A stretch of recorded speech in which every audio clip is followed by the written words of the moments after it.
extreme long-term thinking. Because in business, you have, you can set the short-term goals and meet those metrics and, feel good about it. If you take the same thing and try to do it in philanthropy, I think you will not have the right kind of outcomes.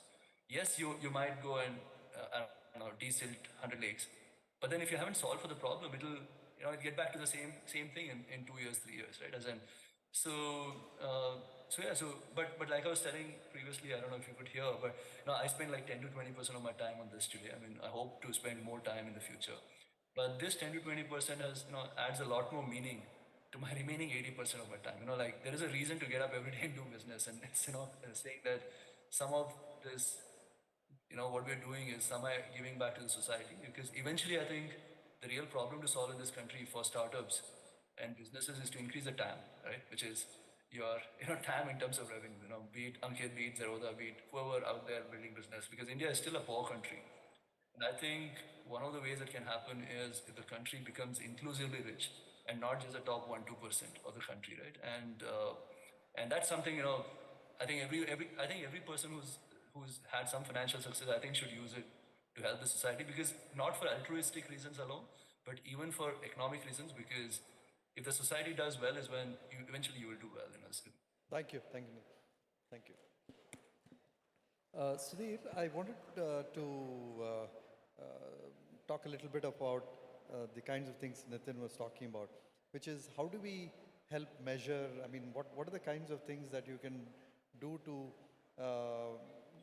build in a bit more rigor, and what are the kinds of things Sattva does, and where you're able to have a bit more accountability and sustainability in what we do in philanthropy, and which is, I think, what younger folks are probably also, because they've come from a business world, and they want to see a little bit of that metric driven, data driven approach translate into philanthropy here.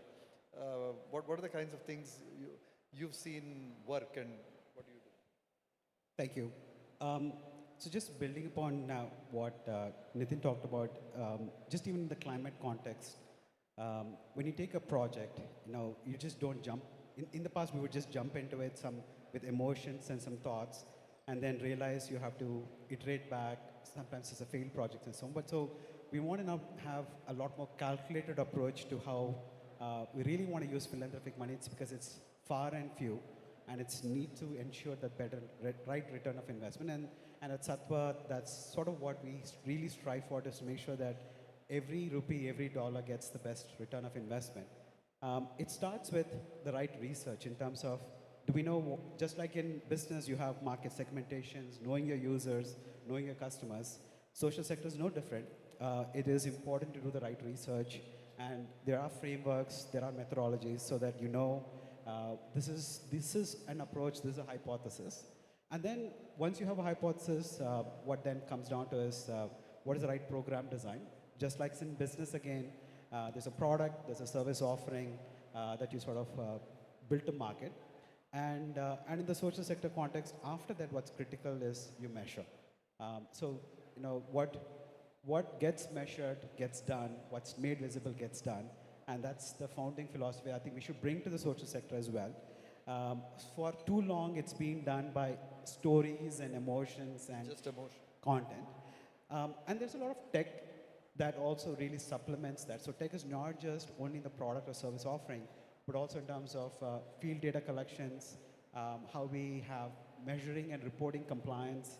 And it's really strengthened in the CSR context because of the compliance nature of it and so on. So it's a lot of tech also has a good amount of play. But I think we have a long way to go in terms of leveraging data for decision making. Data is still a very afterthought.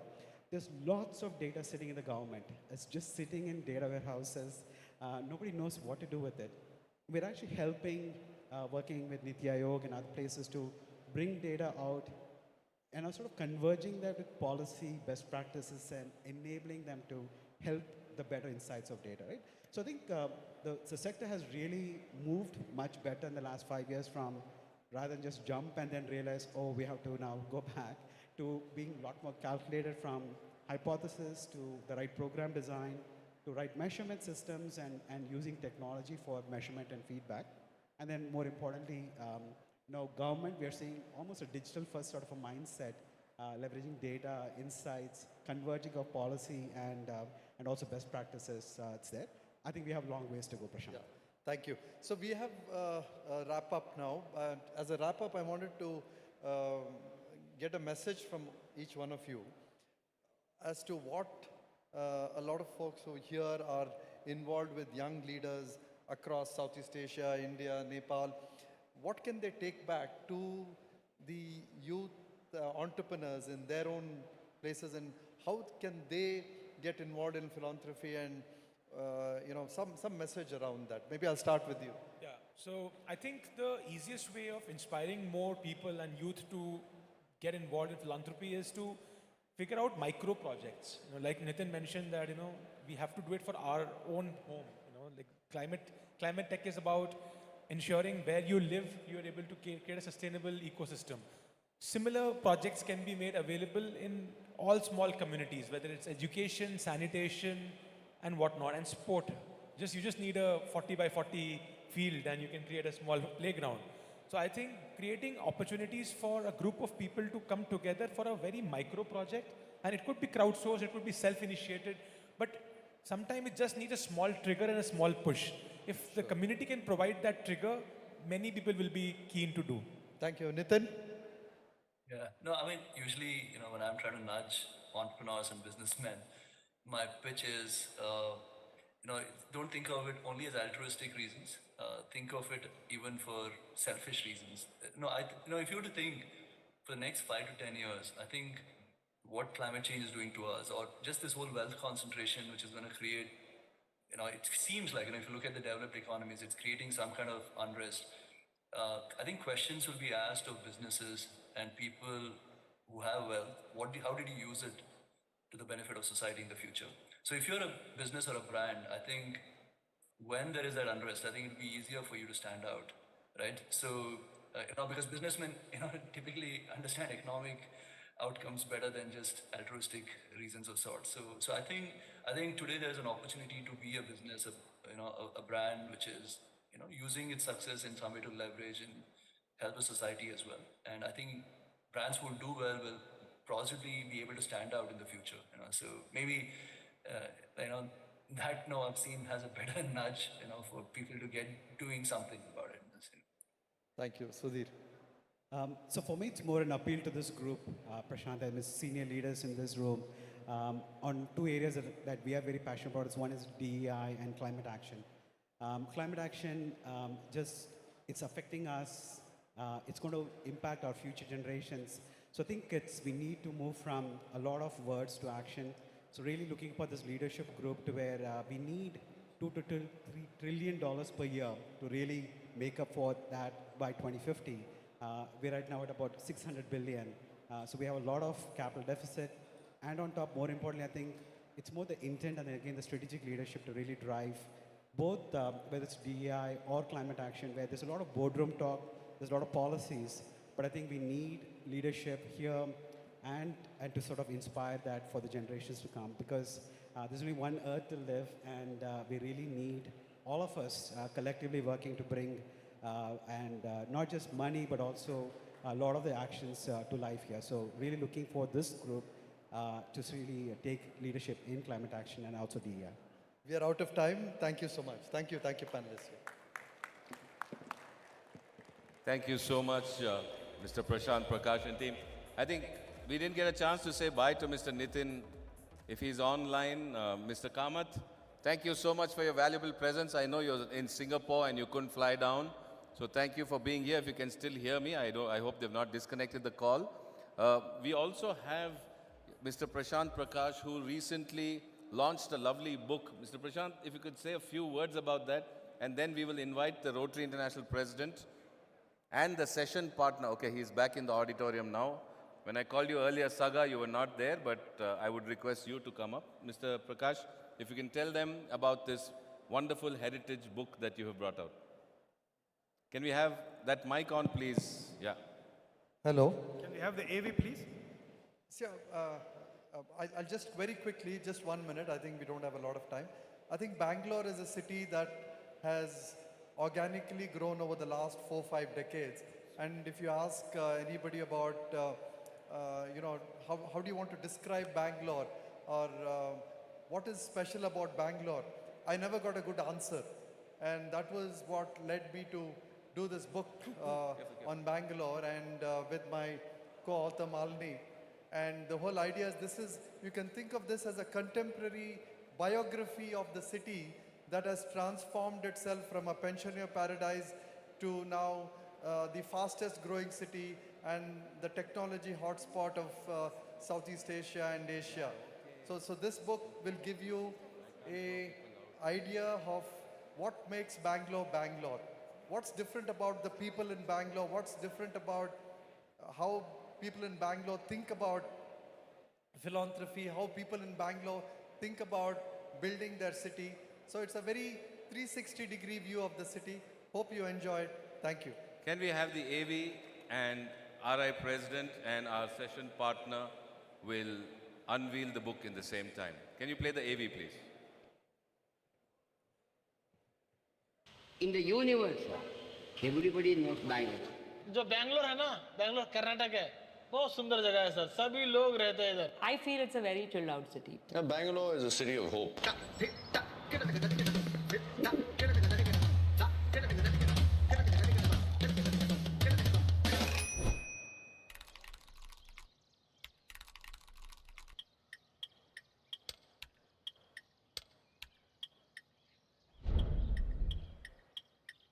I think it's a city of ambition.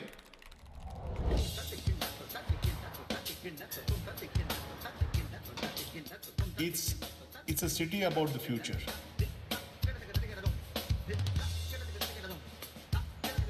First word that comes to my mind is freedom. City of comfort. I've always been very grateful to the city. Home. Belonging. Harmony. Where tech happens. To the new Silicon Valley. Reminds me of London. The best place to experiment is Bengaluru.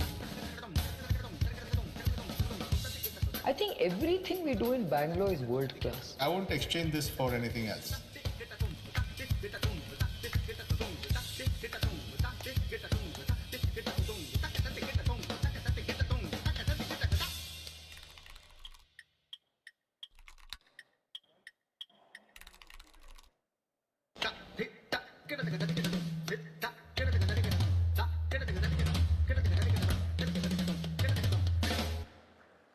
Ladies and gentlemen, unboxing Bengaluru. Fantastic. Congratulations, Malini and Prashant, for that wonderful book. May I request International President Gordon to please unveil that book. It's available on Amazon, published by Penguin Books. So please feel free to pick up your copy. Welcome Director Convener Raju on stage, and we have Dr. E.K. Sagadevan, the session partner for this session. May I also request the dignitaries on stage to present a memento of thanks to our panelists, Mr. Prashant Prakash, Mr. Ankit, Mr. Sudhir, and we will send it across to Singapore to Mr. Kamath. So thank you. Thank you, Samir. You see a smile on my face? You should have a smile on your face. The next session is a session that you've been waiting for. So please relax, do not crowd the stage. Prashant Pratap, we confer upon you Vocational Excellence Award for building an excellent portfolio of successful early stage investments, for your unique focus on consumer internet services, online marketplaces and SaaS, for your consistently delivering outstanding results. We applaud you. 17 December 2023. And a man who believes in conservation of wildlife and strongly supports it. Thank you, Mr. Prashant Prakash. Congratulations to you. Very sweet of you. Can we have the next presentation come up, please? For him. A small token of our affection. Please keep the AV of the External Affairs Minister next time ready. You carry your laptop, you'll have this with you.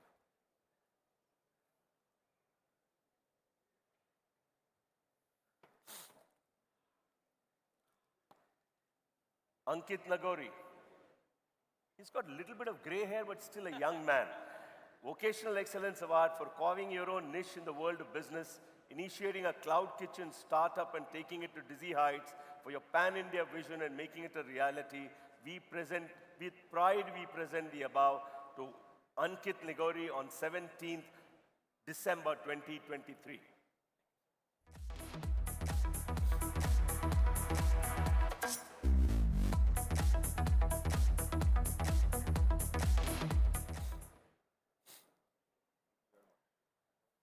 Yeah.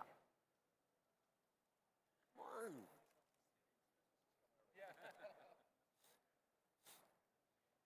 Collect it back, Prasanna, and you can pack it and give it to them. Ha, this is an error. Yeah, I know. So I'll say, we confer upon Subbaraman Vocational Excellence Award. We'll change this for you. For your bringing in the wealth of philanthropy knowledge, for building the content and knowledge to bring about sustainable social impact, for the information uploads on series of booklets, white papers and articles which create inclusive business practices and CSR initiatives. We salute you, 17 December 2023.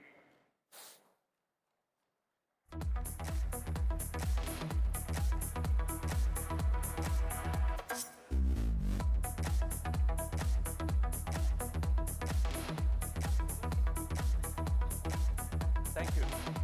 And I want to meet the minister. I want to meet the minister. Yeah. Thanks, Anand. Sergeants, doors locked.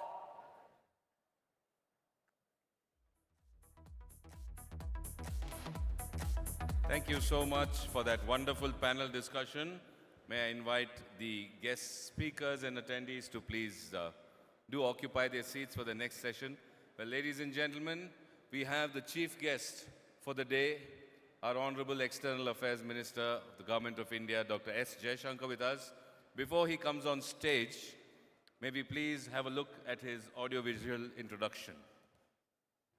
Europe has to grow out of the mindset that Europe's problems are the world's problems, but the world's problems are not Europe's problems. Ladies and gentlemen, it's my honor to introduce a visionary leader and a distinguished diplomat, Dr. S. Jaishankar, the External Affairs Minister, Government of India. Dr. Jaishankar has been at the forefront of India's diplomatic endeavors, exemplifying excellence and commitment in his illustrious career. As India's External Affairs Minister, Dr. Jaishankar has played a pivotal role in shaping the country's global engagement. A member of the upper house in India's parliament, he brings a wealth of experience and expertise to his current role. Dr. Jaishankar's journey in diplomacy is nothing short of extraordinary. From serving as Foreign Secretary from 2015 to 2018 to being the ambassador to the United States, China, and the Czech Republic, his diplomatic assignments have been marked by dedication and strategic acumen. His tenure as High Commissioner to Singapore and as President Global Corporate Affairs at Tata Sons Private Limited further showcases his diverse leadership. A distinguished alumnus of St. Stephen's College, University of Delhi, Dr. Jaishankar holds a Master's in Political Science and a PhD in Internal Relations from Jawaharlal Nehru University, Delhi. His academic achievements reflect his intellectual depth and commitment to understanding global dynamics. Recipient of the prestigious Padma Shri Award in 2019, Dr. Jaishankar is not only a seasoned diplomat but also a celebrated author. His best-selling book, The India Way: Strategies for an Uncertain World, published in 2020, provides profound insights into India's approach to the evolving global landscape. As a polyglot, Dr. Jaishankar's ability to converse in English, Tamil, Hindi, Russian, Japanese, and Chinese reflects his commitment to effective communication on the world stage. Born into a distinguished family, he has carried forward a legacy of public service with grace and distinction. Dr. Jaishankar's leadership has been instrumental in India's celebrations as the host of the G20. His vision of a People's G20 involving extensive citizen participation reflects his commitment to inclusive and informed global dialogue. His efforts have undoubtedly made India more world-ready and the world more India ready. Dr. Jaishankar is not just a diplomat, he's a statesman, an intellectual, and a leader who embodies the spirit of India on the global stage. His journey from the Indian Foreign Service to the helm of India's external affairs is a testament to the unwavering commitment to the nation and its global standing. We are honored to have him among us today. Please join me in welcoming the Honorable External Affairs Minister, Dr. S. Jaishankar. You know, what are the big challenges of the world? Okay, big challenges of the world are climate change. I think I'm very critical to the solution. I can be an exemplar. I can be actually an arena for an enormous leapfrogging of green technologies. Friends, let's give that a big round of applause.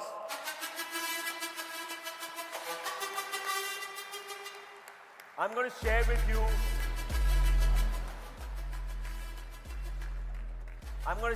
you something that's not part of that AV. When Mr. Jayaraman, his uncle, whom I spoke to, said, can we go to Delhi to meet him? I said yes, because I wanted to have a meeting with him, to invite him personally. We went to Delhi, and I have not yet met a lot of ministers, invited a lot of ministers, yet come across the dignity and the courtesy shown by this absolutely fine gentleman who today is our External Affairs Minister.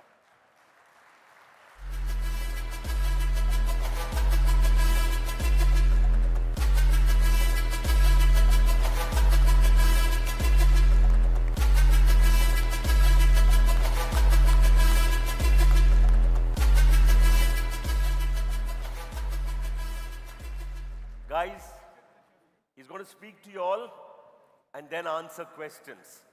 Okay, and I've already told you the regimen for the purpose of answering questions or asking questions. Sergeants, please ensure discipline and questions, the microphone at relevant places. I want one mic in the front because some of our senior leaders would like to ask him a question, and then I'll be there to coordinate that session. So ladies and gentlemen, it's my proud privilege and pleasure and honor on behalf of RISE Institute 2023 to request our Honorable External Affairs Minister, Dr. S. Jaishankar, to address us. Sir, the floor is yours.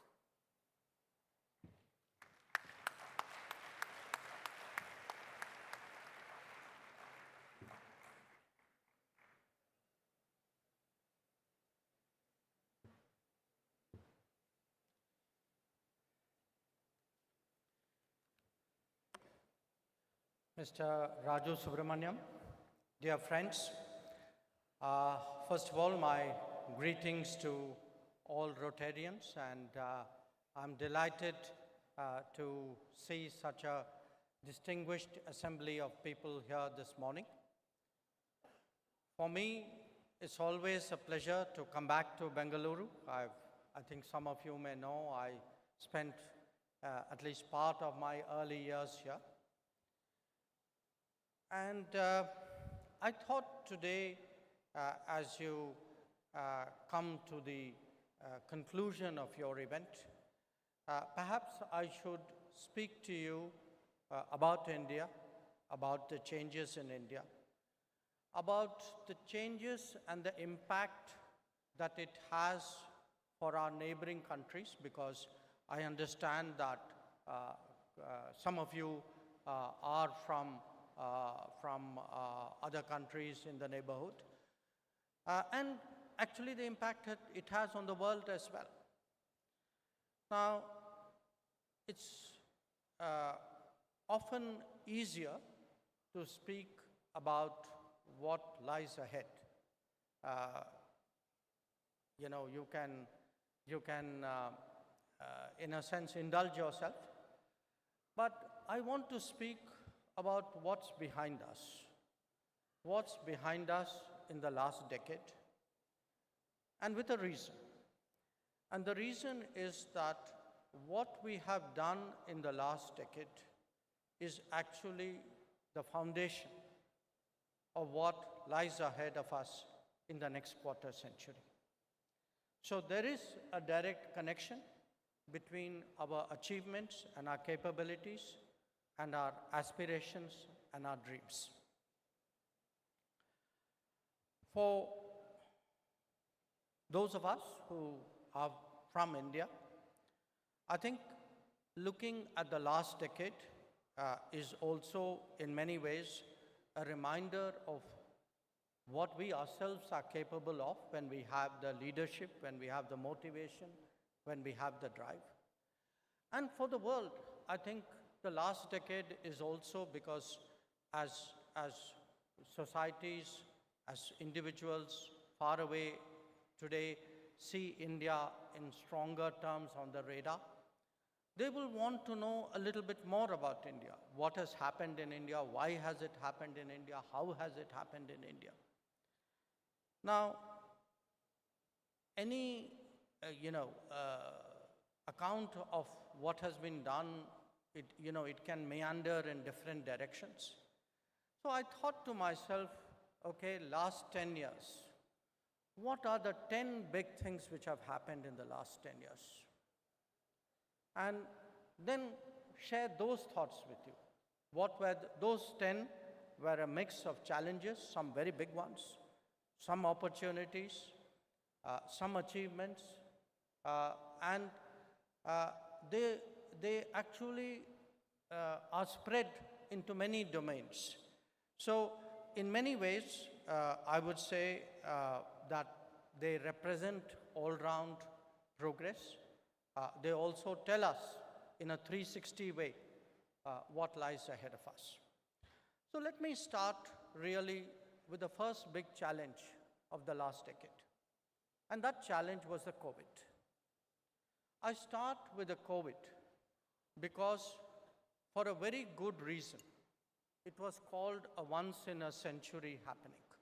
Literally, it happened 100 years before this current round. Now, when one looks at how different societies coped with COVID, I myself was one of the ministers who was part of a small group who were charged to monitor what was happening, to make recommendations, to set in place responses for the government and for the public health system. But I also had the opportunity to travel around the world at a time when actually travel was pretty much at a standstill. And what I saw at that time, one, was the rapidity of the Indian public health system. That when COVID first hit India, many of you would remember the January of 2020, when we first started getting worried about something which was at that time seemed far away, and how rapidly it came to overtake our lives. And at that time, I'm sure like me, most of you would not have seen a PPE or known what a ventilator was, or realized the necessity for producing masks. And we actually began with a situation where the challenge seemed completely overwhelming. And yet, within a few months, what we saw was, given the leadership, given the determination, given a collective response, actually we were able to deal with it. And it was obviously something, I'm sure there's not a single person here who's not had COVID or not lost someone known to them to COVID. But the fact is that as a society, as a nation, we were able to cope with it and meet the challenge by building capacities at a very, very rapid pace. Now, that was just the start. The next year, 2021, was the year of the vaccine. Now again, different countries in the world made vaccines. But I could again say, as someone following it closely, that the scale at which we made it, the quality at which we made it, the rapidity at which we made it, actually made it very unusual. Now, we of course made vaccines we not just made vaccines during that period, we also invented a vaccine. It was a case where our pharmaceutical industry responded, but our scientists also responded, our researchers responded. And many countries at that time had vaccines. They didn't have an organized system of vaccination.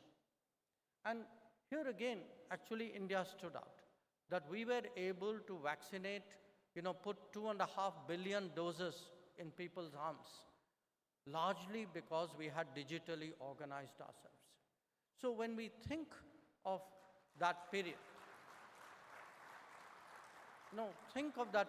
don't just think of PPEs and masks. Think vaccines. Think co-win platforms. Think of the fact that for us it was so natural that you went, you got a shot in the arm, and by the time you left, you had something on your phone to say, okay, that's done, and I'm in a position to show other people. Now, as COVID progressed, we actually had another challenge, which was the demand for medical oxygen.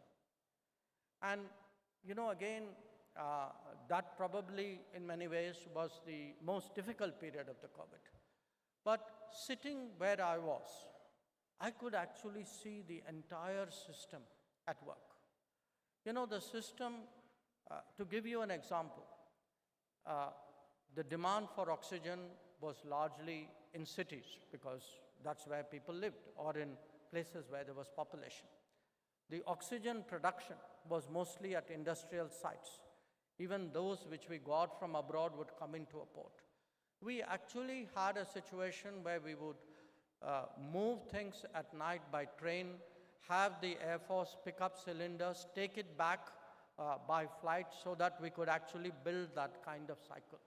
So the Air Force was at work, the railway system was at work, every enterprise of this country which made oxygen stepped forward. There were people who shut down the business in order to give oxygen. So I say all this because to me, that once in a lifetime showed a once in a century response also from India. And that holds enormous promise as we look 25 years ahead. A promise not just for us, but actually for the entire world. Because again, at a time when a lot of countries first said that they would complete their vaccination before they looked to do anything abroad, we were one of the few who actually were sharing vaccines even while we were vaccinating. And we gave vaccines to 99 countries across the world and 2 UN organizations.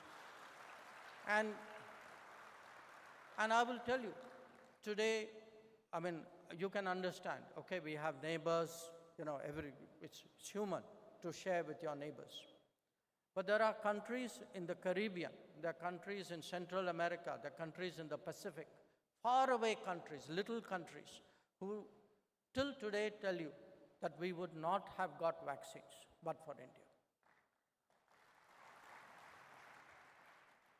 So let me shift gears and move to a completely different subject, but maybe not that different, the economy. You will hear today talk in the world about how India is a bright spot in the global economy. And there's a good reason for people to say that. I think we have last 2 quarters posted extremely impressive rates of growth, 7.6% in the last quarter. But, what does the world see when it looks at India today? It sees an economy which in the last 10 years has moved from the 10th place to the 5th place, where actually the flow of foreign investments has doubled, where the exports, again in the last decade, have gone up by about 75%, where food grain production is up, where 135 million people is more than the population of Japan, came out of absolute poverty in the last 5 years. So think about it. And we have today, because why I said it's not unrelated. You know, a lot of countries in the world are still struggling to recover from the COVID. Struggling socially, struggling economically. And today, it is not just that the Indian economy is doing well. It is that the Indian economy, thanks to the right decisions made during a period of stress, during COVID, actually has been able to stage the kind of bounce back that you are witnessing. And that has happened because a combination of policies today have come together to give us this new economic momentum. It has been easier to do business, how to de-bureaucratize this country, the idea of a national logistics, national infrastructure policy, which is called Gati Shakti, a strong and sustained support for our farming sector, for our farmers, and a very committed campaign, I would say, to promote Make in India.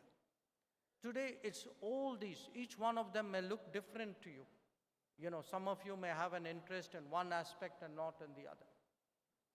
But the totality of all of this today, that is what is giving us the tailwind with which the Indian economy is forging ahead. And, you know, we see the difference every day in our lives. But I emphasize it, because we see it every day in our lives, we tend to take it for granted. You know, most of you would be flying. I don't know to how many of you it would have occurred that in the last 10 years, the number of airports in this country have doubled. That we had 75 airports 10 years ago. We have doubled the number today. Or the fact that the number of cities with metros, we had 5 cities with metros, today we have 20. Again, we all drive in roads. If you look at the highway expansion, so we see the changes around us. We tend to take it as a given, which in some ways is good because it then becomes a benchmark to go further. But I must tell you that when the world sees, you know, a country of this size moving with this kind of rate of transformation, it is something which is taken very, very seriously. Now, I'm not the health minister, though I was part of the group. I'm not the finance minister, though I talk about the economy, but I am the foreign minister. So let me talk about diplomacy. I'll give you a third reason today why I can say to ourselves that India has changed profoundly in the last decade. And that reason is how we handled the G20. The G20 is like a World Cup of diplomacy. Okay, the 20 biggest, strongest players come together. In this case, it wasn't just 20, we had 9 other countries as a guest. We had 14 international organizations. So you can say in many ways that a very, you know, the most influential, the most powerful, the most consequential countries of the world were gathered around the table. Now, when we took up the presidency, which was almost exactly a year ago, honestly, people didn't have too much expectations of it. There was a very sharp divide in the world between Western countries and Russia because of the Ukraine issue. There was very deep anger in the developing world, in Africa and Asia and Latin America, that their problems had been overlooked by Europe. And there was a sense actually that the entire G20 process had gone off the rails. Now, what we were able to do in our G20 in terms of diplomacy was actually to bridge all these divides, to find a common ground for countries who were otherwise arguing among themselves, who found their positions very difficult to reconcile. But we were able to bridge it. So the G20 in many ways, I would say, has actually been the diplomatic achievement of this year. Not just because we could get everybody to agree, but on what we agreed. That we were able to get the most powerful countries of the world, including ourselves, to show a new commitment to resourcing sustainable development, to promoting green growth, to ensuring that the international institutions like the World Bank and the IMF would lend more prolifically. And we were able to get something as complicated and divisive as the digital infrastructure, where the American model, the European model, the Chinese model, the Indian model is so different. We were able to get them around the table to accept today that the digital infrastructure is actually one of the critical avenues for global progress. Now, since I am on digital and I am in Bengaluru, allow me to dwell on that at some length. When I go abroad and meet my counterparts or, business people, think tank people, media people,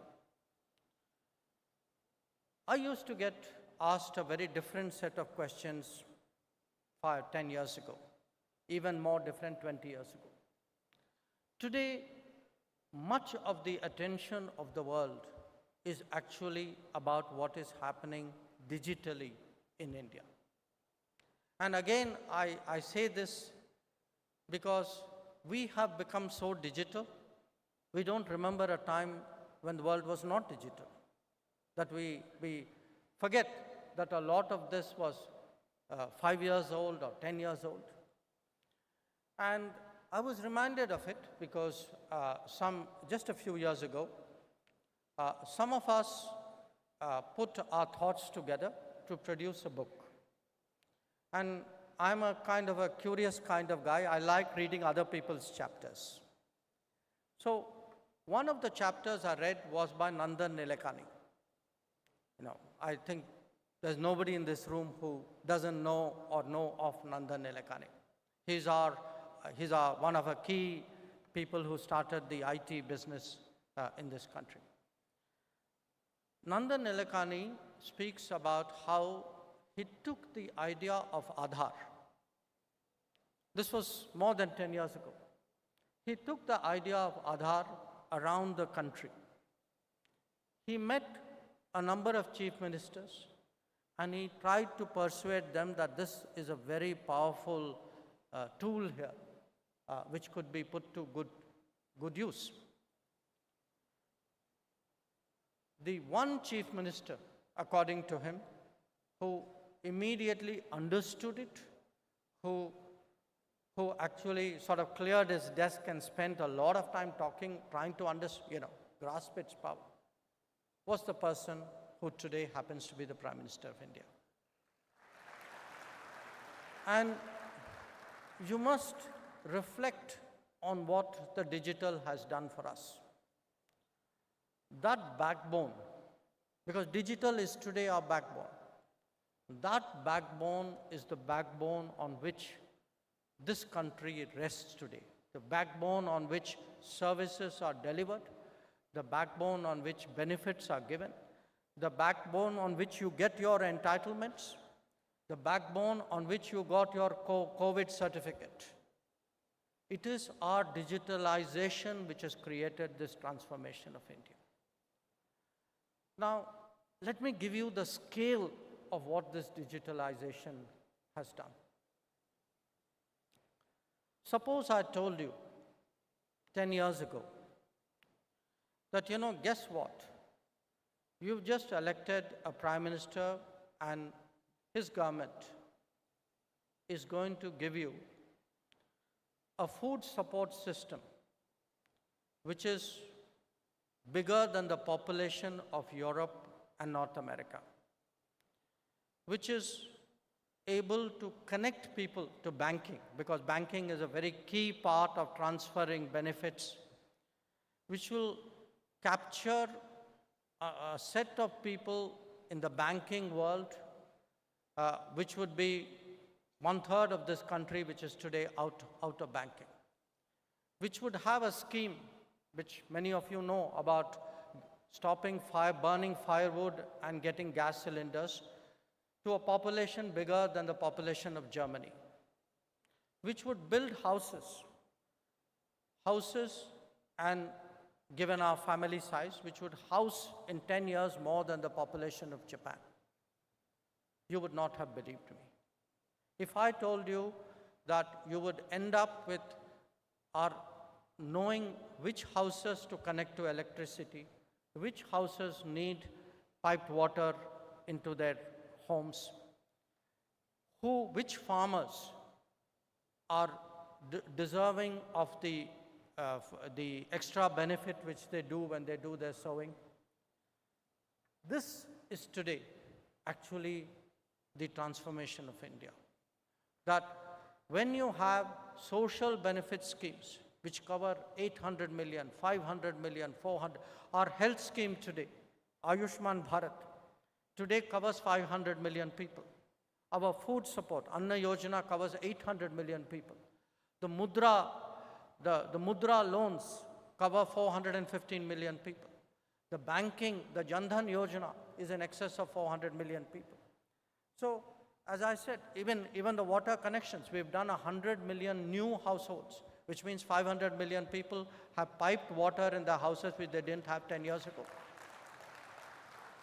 So, the one today, I would say,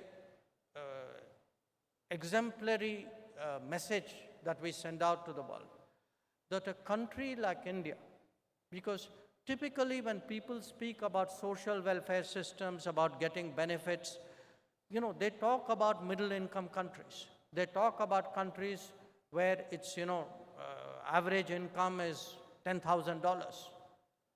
Today, at a fifth of that or a fourth of that, we are actually creating a revolution in our own lifetimes. And we are doing it so naturally and driven actually by this digital backbone that many of us actually are not even fully cognizant of what is happening. Now, it isn't just that our existence which is changing. I think we ourselves are. We are changing because we see today how this environment has allowed talent, skills, innovation to flower. Perhaps the single achievement which has imprinted itself in the consciousness of the world is the landing of the Chandrayaan lunar mission. A landing with which Bengaluru is particularly and specially, I think, associated with. And I had the privilege of coming with the Prime Minister when he went to meet the ISRO team which had done that. Now, I mention Chandrayaan because it stands out, it is impactful. But again, look at the other changes which are taking place. We are, yesterday we had the Sultan of Oman paying a state visit to India. He was very fascinated by what he heard, not just about our space program, because we are discussing space cooperation, also about drones. That today, if you see, this is a country which has not just created a drone policy, a drone technology, a drone business, but which has applications where today drones are being used in farms to help farmers to do land surveys, to help with infrastructure, to secure our borders. So the power of technology, today the creativity of talent that we are seeing, this has actually percolated through the society. When I go to universities today, and particularly if it is a technical institution, instead of necessarily producing, the gold medalist of that particular year, people actually introduce me, the university introduces me to students who either have interesting projects or who actually have patents to their names. And the fact is that in this last 10 years, our average, 10 years ago, we did 6,300 patents. Last year, we did 34,000 patents. That is the change we are talking about. So, the point I'm making is, today, in multiple ways, it is social forces, it is the march of technology, it is the vision of a leadership, it is actually the mobilization and motivation of people. And what it does is it has created today a larger ethos, where every part of the system is today trying to do their own work, their own responsibilities better than they could before. As an example, I fall back again on my own domain, my own ministry. I suppose every one of you has a passport, right? I would say you would have got it without too much difficulty. Maybe an odd case here or there, but by and large, it should have been a fairly smooth process. Now think of that same passport exercise 10 years ago, 20 years ago. Ask yourself, how difficult was it then? And what has changed? I think you would know it is easier, but you may not know what has changed. And I'll tell you what has changed. What has changed is, 10 years ago, the foreign ministry across the country had 77 places where you could go and give your passport application. Today, we have 527, an increase of 450. But hang on, I haven't finished yet. That 450 did not come necessarily from making new buildings and hiring new people. What we did was we repurposed post offices. We repurposed post offices with the postal employees, saying, the era of post is now over, the era of passports is now on, so why don't you join us in this passport endeavor? Now, think about it. It seems very simple when you do it. And yet, I can tell you, as someone who's worked in the government all my life, getting government organizations to change habits and work with each other is the most difficult thing. So, I mention this to you because what is happening today across the country. Again, let me give you an example from education. Every day in the last 10 years, 2 new colleges have opened in this country. Think about it. Every week in the last 10 years, a new university has opened. So when people today speak about Indian talent, Indian creativity, what difference we could make, when we look 25 years ahead and look back last 10 years, today we have got ready for the global workplace. That Indian talent, Indian creativity, Indian skill will be in demand across the world. And I am seeing today that many countries who hitherto were very sort of careful, cautious about people from India coming there, today are actively seeking us out to reach agreements. I mean, in this last 1 year, I have signed agreements with Germany, with Austria, with Australia, with Portugal, with Italy, for the mobility of people. Because Indian talent today is in demand across the world. But Indian talent is in demand, and in a sense, we can make a global impact only if we actually do our homework, if we prepare that talent, if we give them all the opportunity that they are legitimately entitled to at home. And that is today happening. It is happening starting right from the schools. That, the early campaigns which some of you would remember about building bathrooms, about educating daughters, Beti Padhao. Today we are seeing schooling rates go up, school retention rates go up, girl child education go up. We are seeing gender gaps close. So, the change starts right from the start. And that socio-economic transformation of India, of which we have had very substantial progress in the last 10 years, that is really what is going to propel us in the next 25. Now, obviously for any society, securing itself is also important. And in different ways, I would say we are a country who have more than our fair share of challenges. Some of them come from our neighborhood. Some of them, I have to admit, are created by ourselves. When it comes to the border, whether it is standing up, sending our troops to the China border, or settling the border with Bangladesh, or responding to cross-border terrorism on the Western Front, you're all aware of this.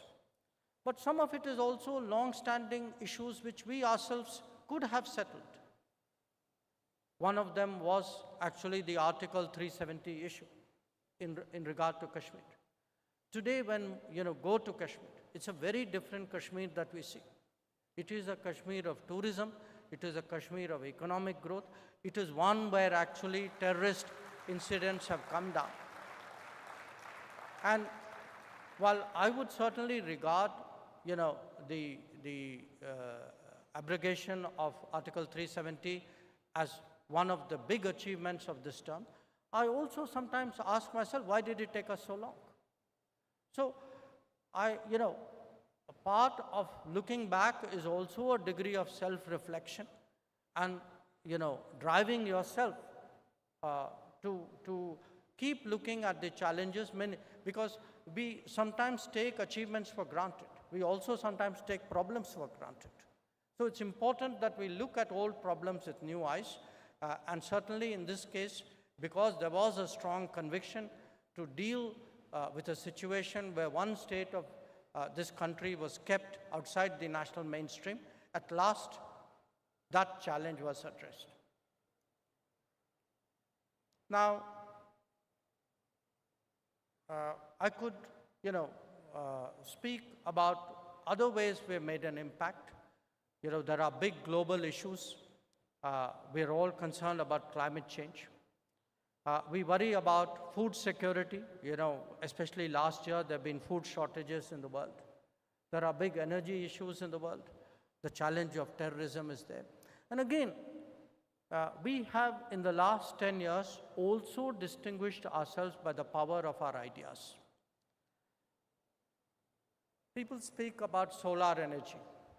The most effective international organization today in that is something called the International Solar Alliance, which was proposed by Prime Minister Modi in Paris during COP21. We speak about responding to disasters. Again, we have pushed forward a global coalition, how to build infrastructure to deal with disasters. There is a concern about food production and food security.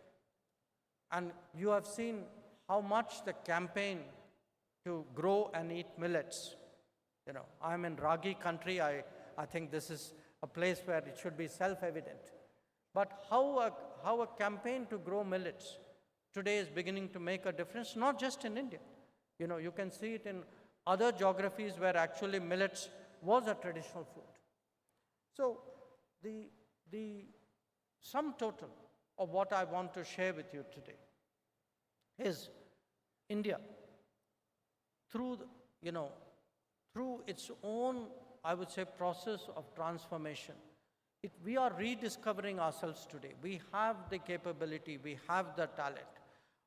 At the moment we get that leadership, the moment we motivate ourselves, the moment we work as a collective, we are actually able to surprise even ourselves by the extent of our achievements. And the natural beneficiaries of this are actually the countries around us. In the last few years, If we have struggled with COVID, many of our neighbors were much smaller. You know, they didn't have the capacities to produce, which we did. They would have been left out when it came to vaccine access if we had not stepped forward. You had a country like Sri Lanka, which actually went into a very deep economic crisis. And while the rest of the world, including other institutions who are supposed to respond to it, were debating what to do, it was actually India which stepped forward. It was our extended hand which actually at the darkest moment for Sri Lanka made a critical difference. So, and again, it's not simply a crisis response. Those of you who travel in our neighborhood will actually see the other changes, the structural changes, the deep changes which are taking place. The fact that you can travel more easily, that there are railway lines to our neighboring countries, there are more roads to our neighboring countries, there's power grid connectivity, that there is waterway connectivity, that business is using the ports and the facilities of our neighbors. And they too are using us. So India's prosperity today is serving as a lifting tide for the entire region. And we have shown at moments of difficulty, whether it was vaccine supply, whether it was food supply, whether it was financial assistance, whether it was essential goods, that India is there for the neighborhood. It sends a great message to the neighborhood, but I can assure you, it is a message that resonates beyond. And that is why in international relations, like I told you, G20 was undeniably the diplomatic achievement of the year.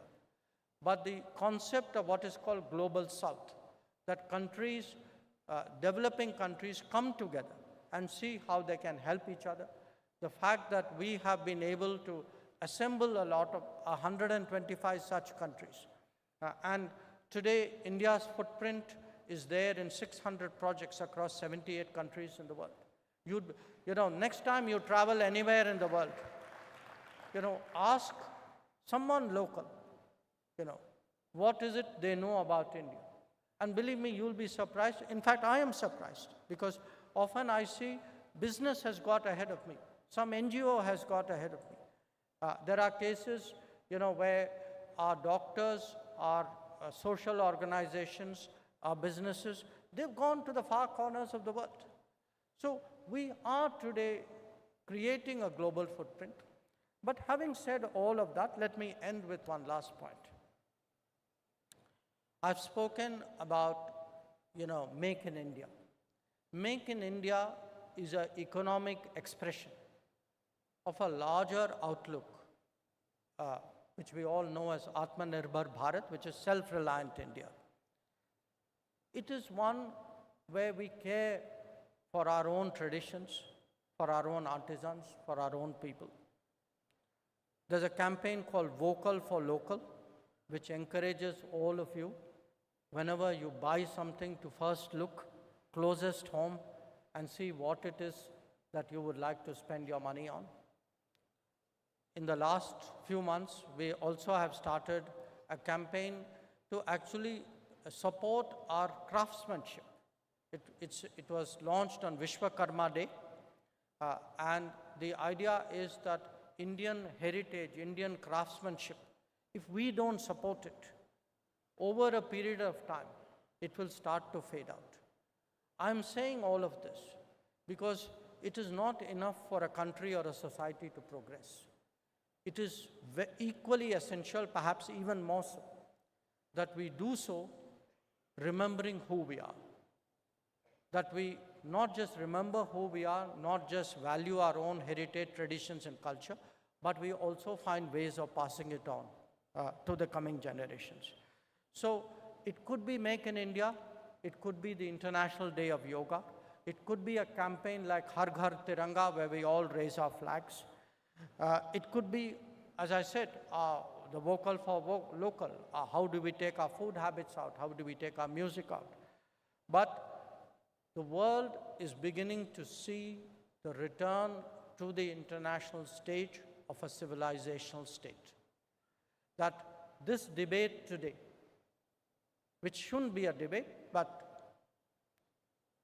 this point that India, when we say Bharat, Bharat means a society which is conscious of its culture, traditions, and history, which in pursuit of progress does not forget what it is and where it came from, which will always have its culture and its identity and its beliefs and its values at the core of anything that it does.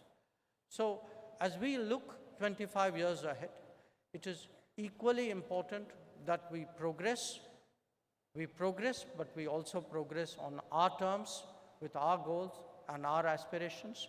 Once again, I thank you all for today for allowing me the opportunity to present some of my thoughts, and I'd be delighted to respond to anything you have to say.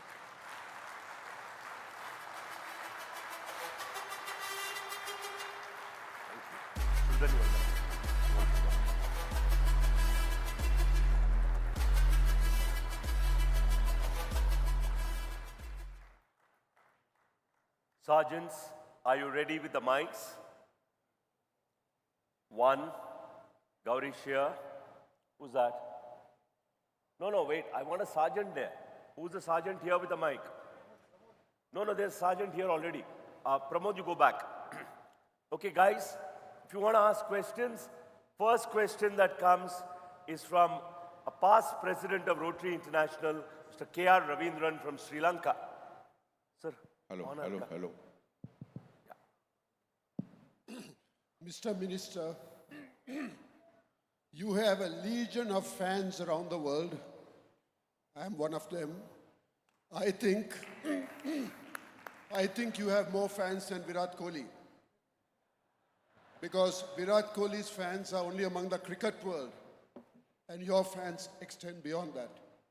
But before I ask you a question, I want to usurp this opportunity to tell you on behalf of the people of Sri Lanka and the Rotarians of Sri Lanka how grateful we are for what you did.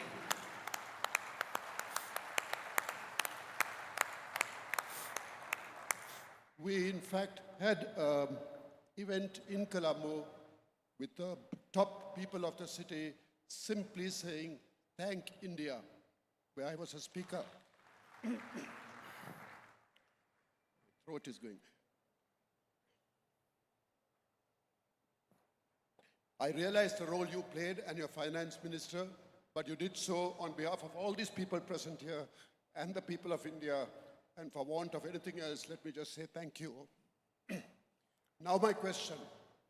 When there is a problem in the world, when there is a calamity, Rotary plays a role, whether it's man-made or natural.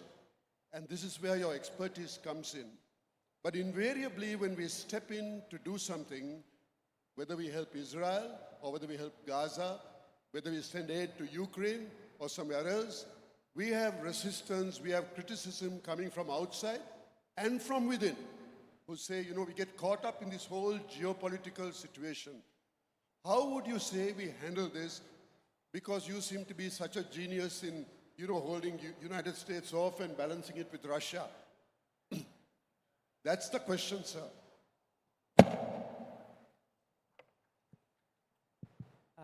First of all, let me say I'm also a fan of Virat Kohli. And, I admire him most of all because my line of work, whether it's politics or whether it's diplomacy, is a very competitive line of work. To me, he's distilled competitiveness when I see him there. But coming to Sri Lanka, look, I think what we did was what a good neighbor should do. And at that time, I can tell you, whether it was the finance minister or myself, and we went to the prime minister on this. I mean, for us, there was never, we saw with growing concern, how things were becoming more and more difficult.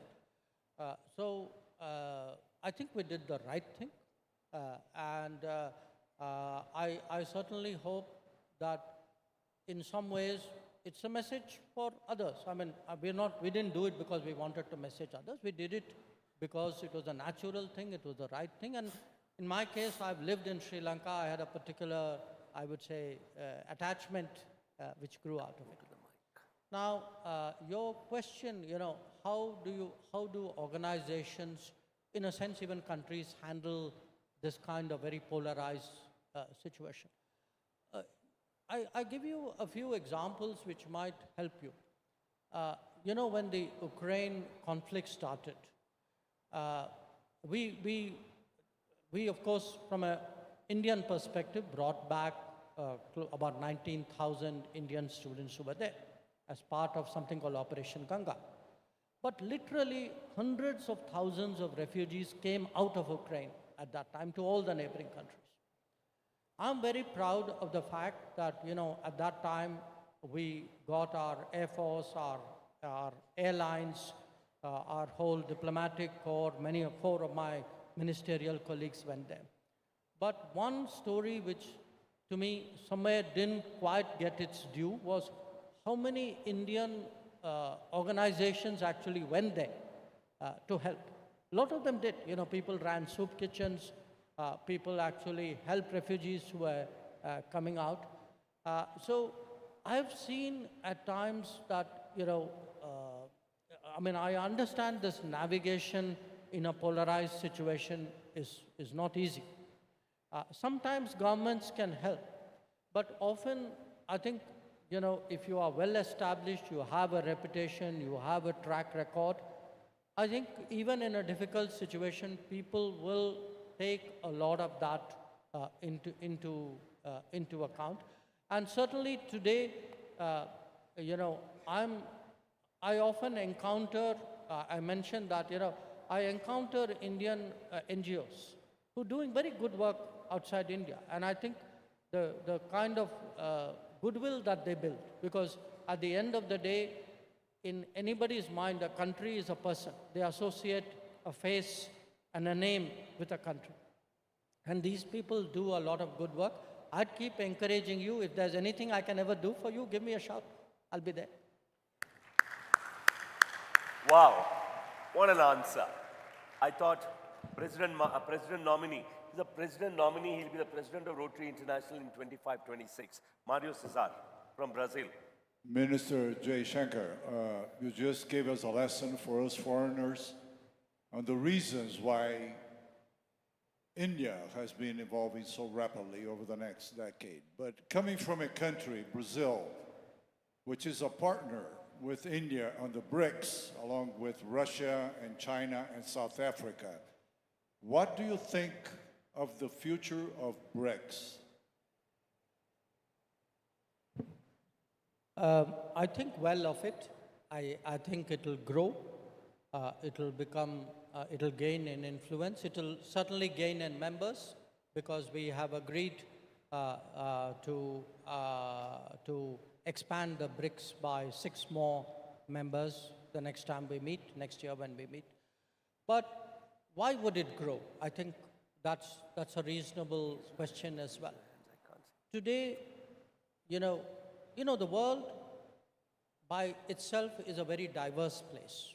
Okay, we are 200 countries roughly in the world. There are so many cultures in the world. And what had happened over a period of time is that the domination of some countries and some cultures tended to suppress others. So not everybody got their due say, their due weight, their due role. And what BRICS tried to do was to say that, look, hey, we are there. The world cannot be run by 7 countries, which are from one part of one particular continent or 2 of them. So BRICS in a way is a message of diversity. It is a message of independence. It is a message that the natural, I would say, expression of cultures and economies and politics of the world must come forward. And that is why I think history in that sense would go in that direction. And I think BRICS will go along with that. Thank you, sir. Dr. Bharat Pandya. May I request the sergeants, don't stand in the edge. Stand somewhere inside. There are people who are standing there. I think that there are two ladies standing there. I see somebody at the back. So just adjust yourselves. Dr. Bharat Pandya. Raju bhai, if I may help, after Dr. Bharat, Raja Srinivasan had his hand up, then the I've seen that. I've noticed then that. the gentleman next to Harjeet and the two ladies there near the cameras. So that's the sequence. Dr. Bharat Pandya is the vice chair of the Rotary Foundation. Mr. Jai Shankar, from being a top member of our bureaucracy to becoming a minister in the government, I'm sure that's a significant change. You must have faced a lot of challenges. If so, what are the challenges you faced from this significant change? And I have a second question. You talked about the number of passport offices going up from 77 to 527. I'm looking forward to the day when the Indian passport will guarantee us entry, visa-free entry to most countries of the world. What do you think needs to be done, and when will that day come? Your first question, how did you make the transition? Honest answer, I didn't make the transition, somebody made it for me. So one day, I had an interim incarnation, by the way. I was briefly in business. I was in a corporate organization. It happened. It happened suddenly, but I didn't, look like any new, I would say, new profession. What do? You watch others around you. You learn from them. You make one part which I learned in my diplomatic profession: don't be too afraid to ask questions. That's one way of learning as well. So you kind of, I must have made some mistakes. I must have looked awkward at times. It wasn't, for me, necessarily that easy to discuss things about which I felt I didn't have a strong grip. But over a period of time, I think you can judge that better than me. The second question on the passports. I recently, I think Malaysia and Thailand have announced, and some of our neighbors, I think now you don't need visas. We are trying to grow it, But I would tell you, it will grow also when we also ensure that the mobility is legal. That's very important. That is why we are doing these mobility agreements. It is reassuring for people. I would expect, it will take time because our numbers are sometimes a little bit impressive. But I can see us moving there. Won't happen immediately, like many things, but I think the trajectory is there, moving in the right direction. Thank you, sir. Gaurish, Raja Srinivasan, Manju Fadke, Kalpana Dond, in that order. Come to the line, then once they finish, I'll catch your eye. I am Rotarian Raja Srinivasan, a past district governor from Chennai, and also an industrialist. I am an extremely proud Indian who keep talking very high about India in all my speeches. Today you gave a lot of inputs for me to add. Thank you, sir, for that. Right from my childhood, India is a developing nation. Please. Yeah, Question, please. A developing nation. And my wish is, before I die, I would like to see India as a developed nation. What prevents us to reach there? And maybe Mahatma Gandhi dreamt about, Mahatma Gandhi always said India lives in villages. And villages, should we do more? Or what is the key area where we should concentrate to make India a developed nation? Thank you, sir. Okay. First of all, make sure you live for the next 25 years, because that's the time I need to become a developed nation. The serious point here is, look, we did some big reforms in the early 90s, right? But what happened after that for the next 20 years, once we started to do enough to get out of a crisis, we did not keep reforming. So, as people say that India does the reforms it must, not the reforms it should. There were many reforms which, on our own, voluntarily, we should have undertaken. If you take today, for example, girls' education, it did not require us a crisis to do that.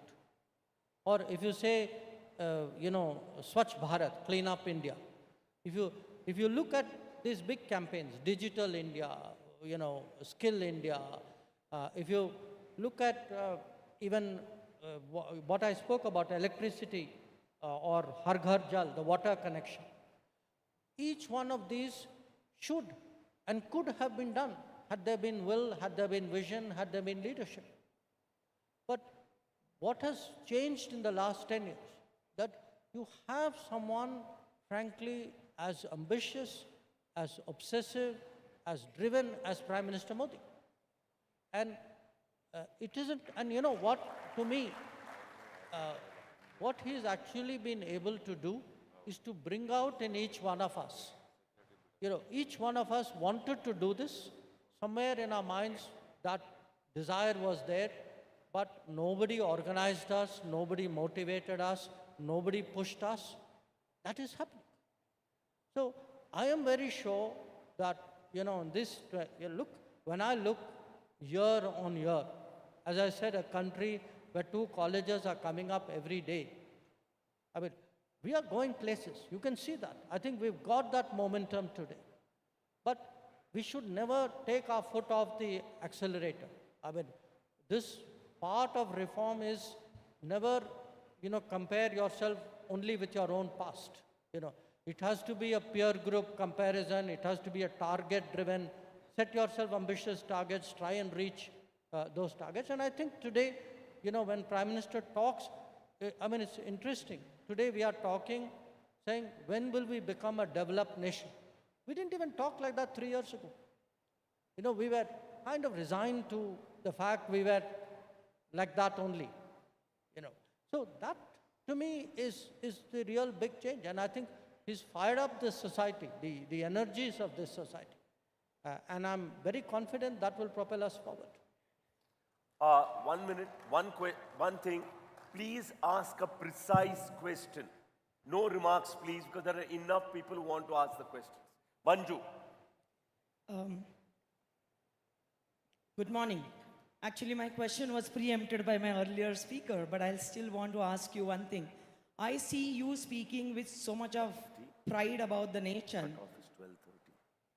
What would be your advice for each one of us to speak with so much of pride for our nation? Because that's what I think is required today. Thank you.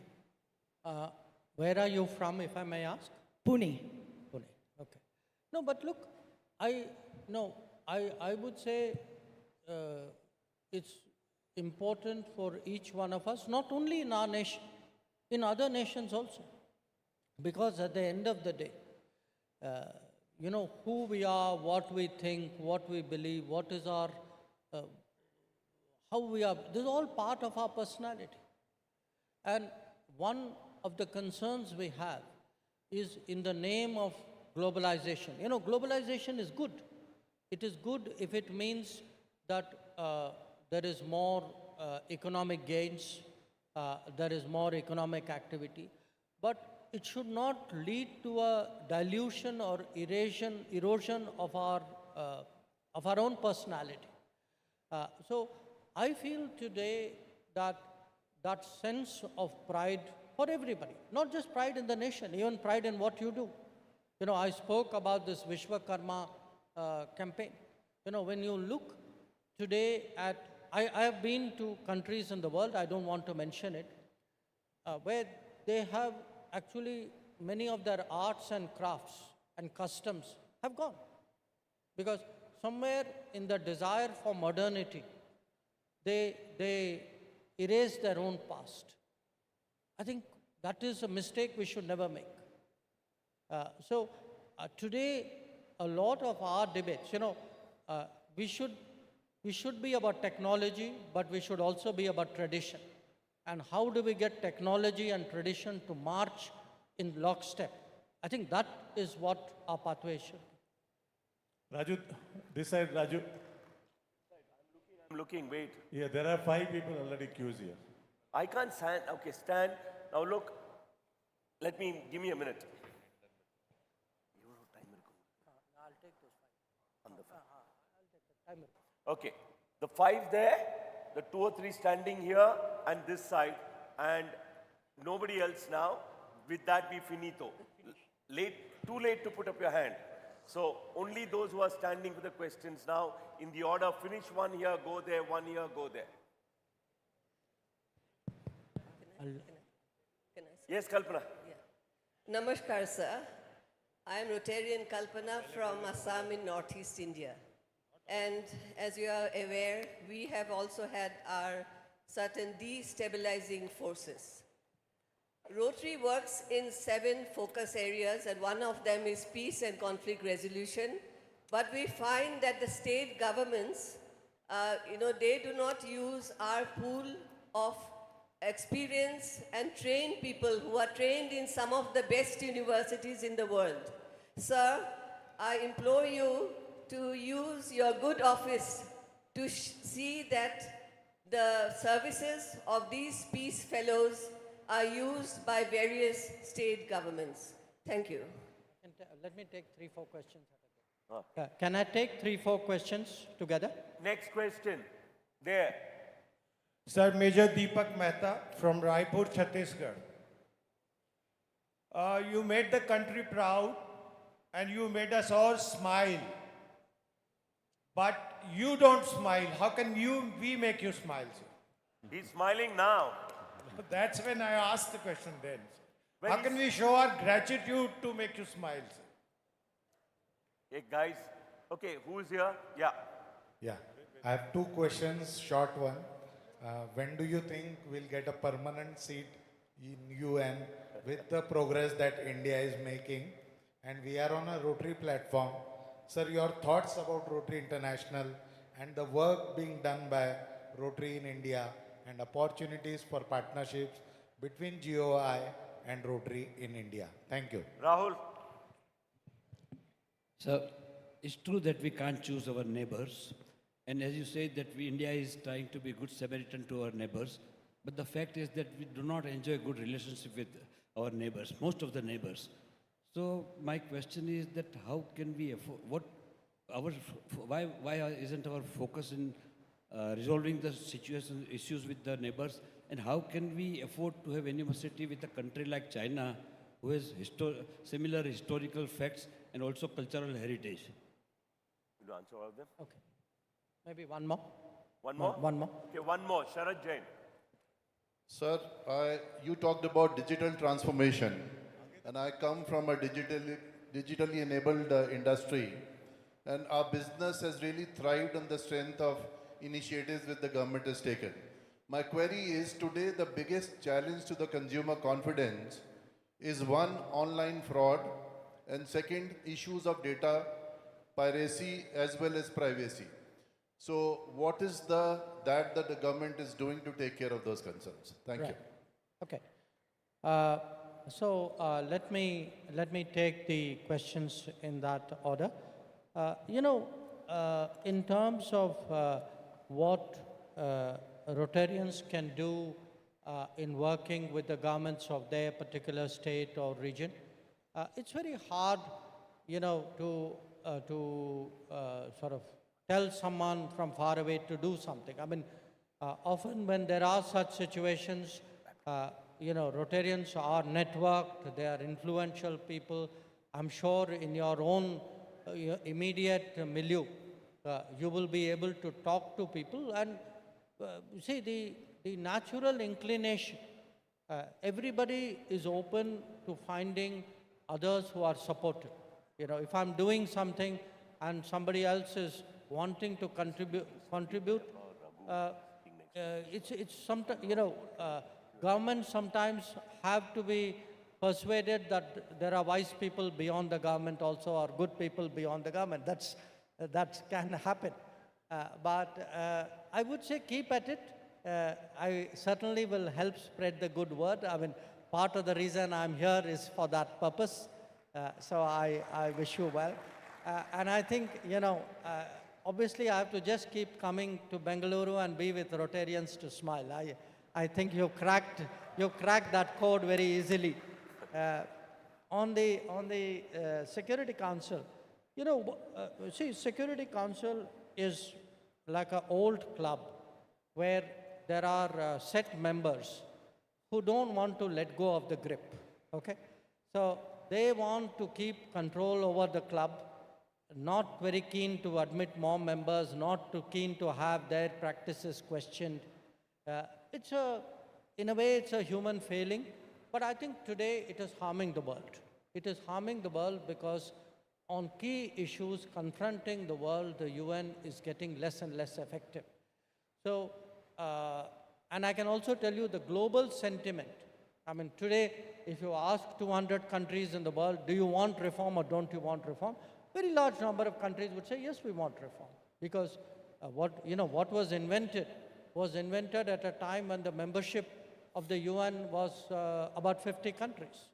So imagine a business which has grown 4 times, and yet you don't want to change the original promoter of the business. It's not fair. And I think there's a realization of that. So I'm sure it will happen. We will keep at it. But I do believe that history is on our side in that regard. About what Rotarians can do, again, I do believe that we are not just in a more globalized era, and the gentleman later talked about a more digital era. So what does globalization and digitization mean? It really means today that people who may have never left Bengaluru will be able to imagine what it's like to be in any corner of the world, and that things will happen in the world which in some way will affect our lives and our existence. And COVID itself was a very good example of that. So that period when you can say there is a wall, the wall is my own city or my state or my country or my region. The walls have all come down to differing degrees. And we have to adapt our existence today to this new kind of way of living collectively. And I feel in this, what is happening in the world should not only be left to governments and diplomacy and to UN and international organizations. There's a lot of space there today for civil society, for civic organizations, for people in the same line of business to deal with each other.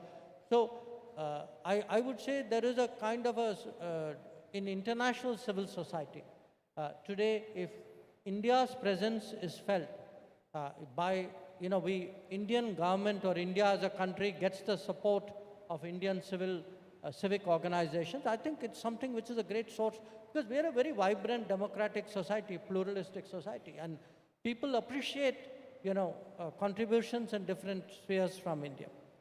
On the question of neighbors, I don't agree with the premise of the question. There was a suggestion somehow that, we have a problem with many or most of our neighbors. I think that's simply not true. I mean, with most of our neighbors, if you see, take any metric, tourism, number of people wanting to come here, number of people studying here, how much business is being done, the cross-border investments, everything is going up. I know there are some neighboring relationships which are a problem, but I would suggest to you that, that the one with Pakistan is actually an exception. And if I look at the other relationship, and, we began first with a colleague from Sri Lanka, I would say each one of our neighbors today actually has a lot of good experiences and a lot of good to say about India. Now, it's also natural with neighbors that there will be issues of difference. I think we should not expect that all our neighbors will agree with us on all issues every day. I mean, even if you and I sit down together, we are bound to differ after 20 minutes of conversation. So it's something we must also be realistic in our expectations of our neighbors and not give them a sense that we are too demanding in this regard. On China, yes, I would say logically India and China as two old civilizations which are again becoming, coming to the center stage of international politics, there is a lot that we have in common. We would certainly like our relationship with China to be better than what it is today. But if things have taken a turn for the more difficult in the last 3 years, it's not because of us. It is because they have chosen not to observe the agreements on the border.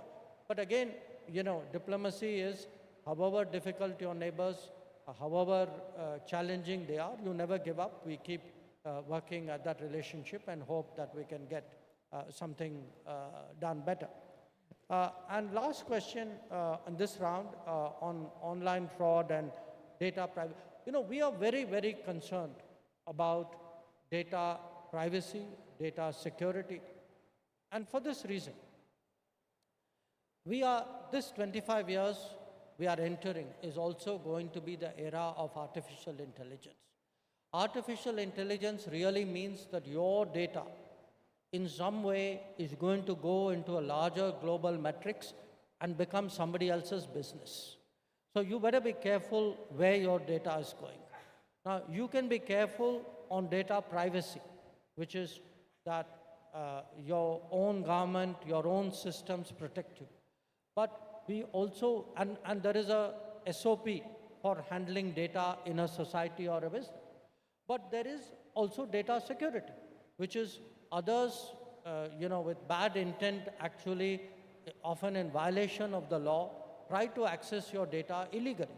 Now, today, ensuring, what is a challenge for any government on data? We want to protect privacy. We want to ensure security.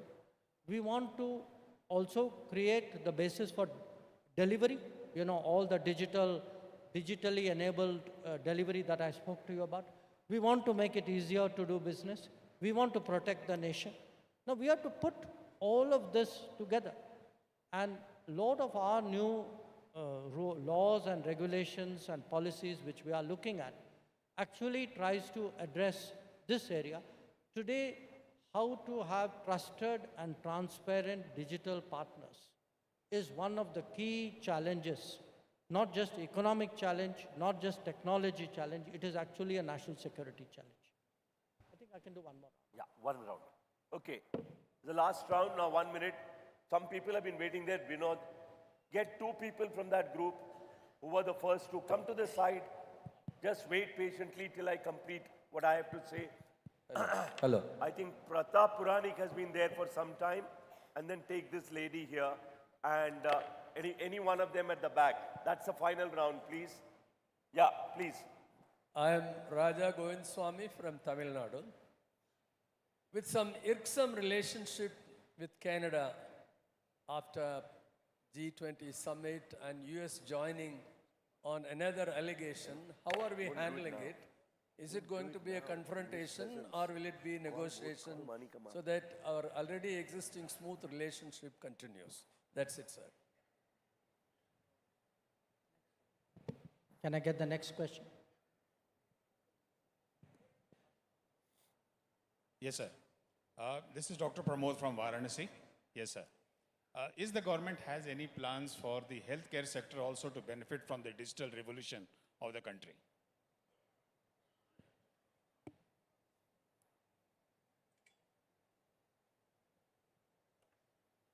Yes, next.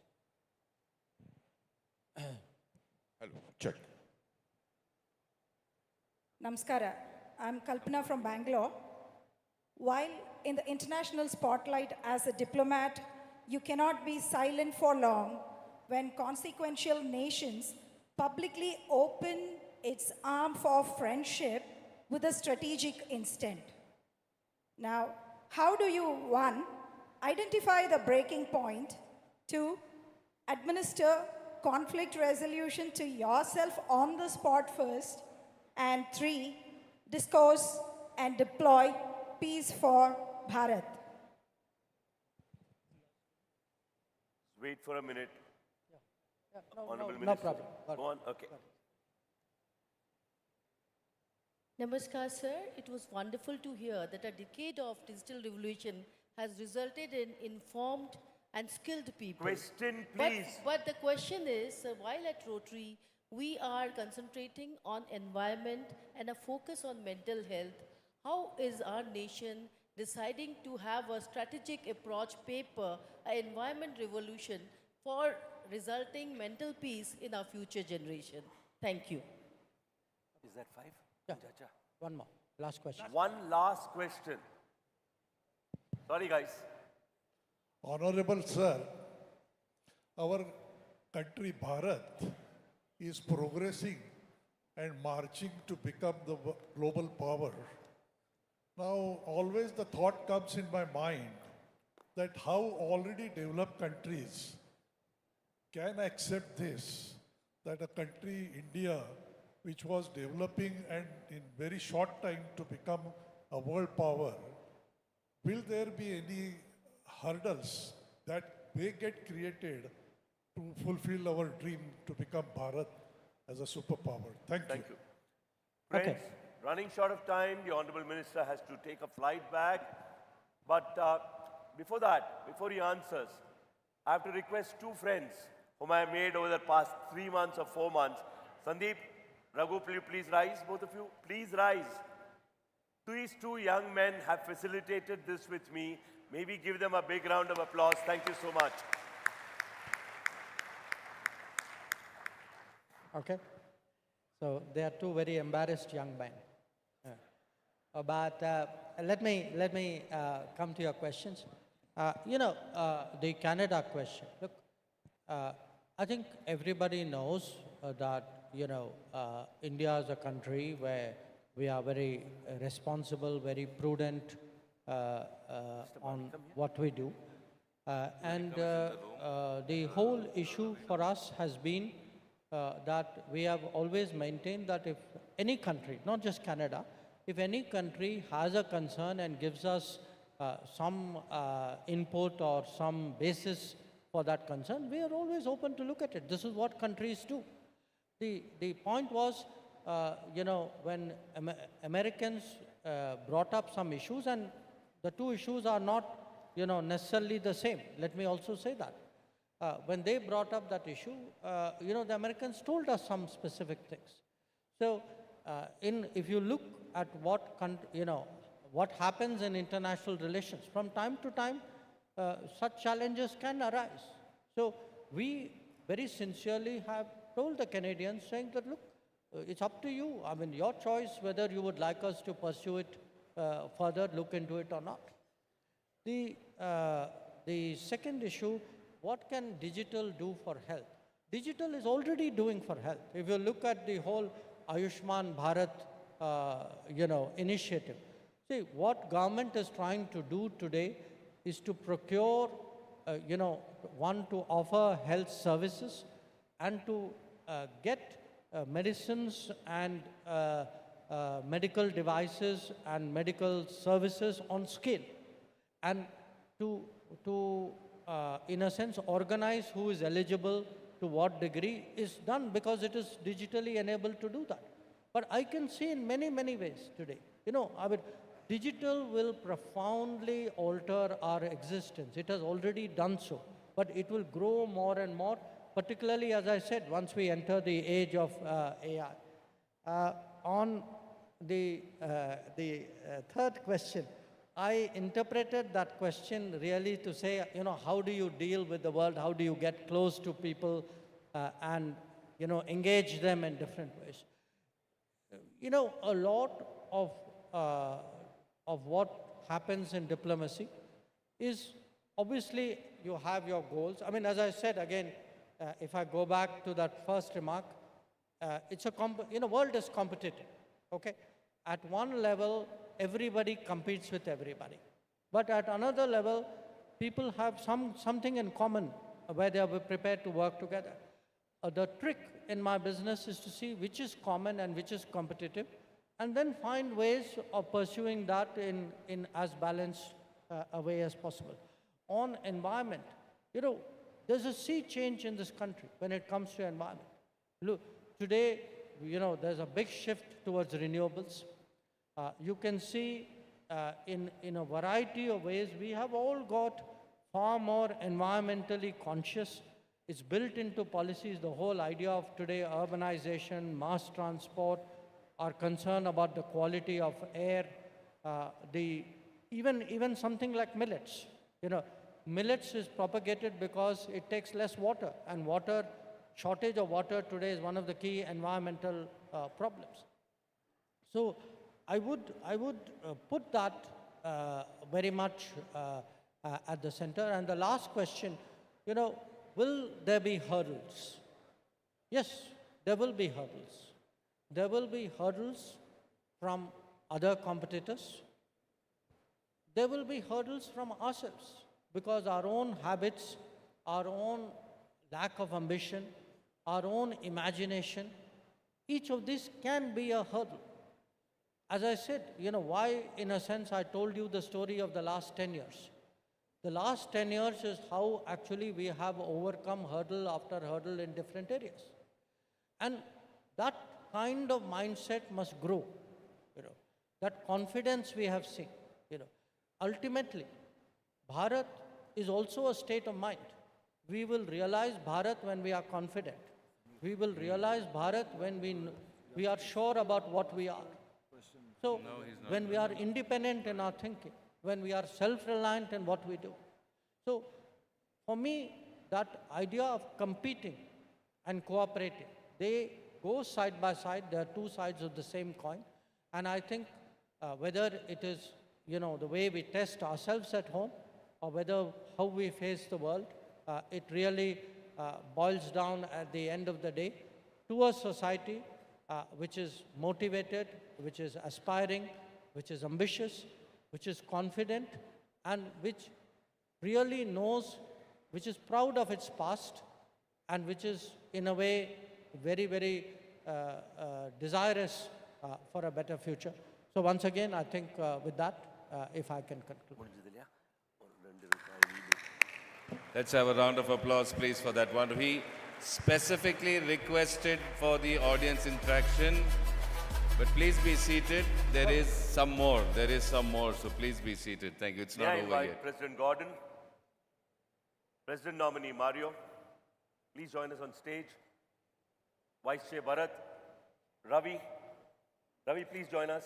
Venki, Ashok, Kamal, would you please join me on stage?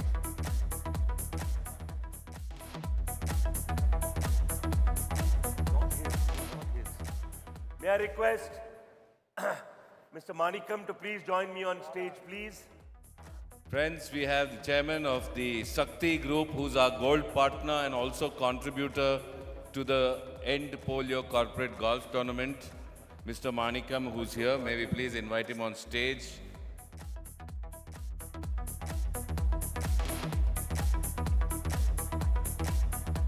Can we have a round of applause for Mr. Manikam, please, for supporting us? Yes, Chairman KP Nagesh. From Shakti Group, Coimbatore.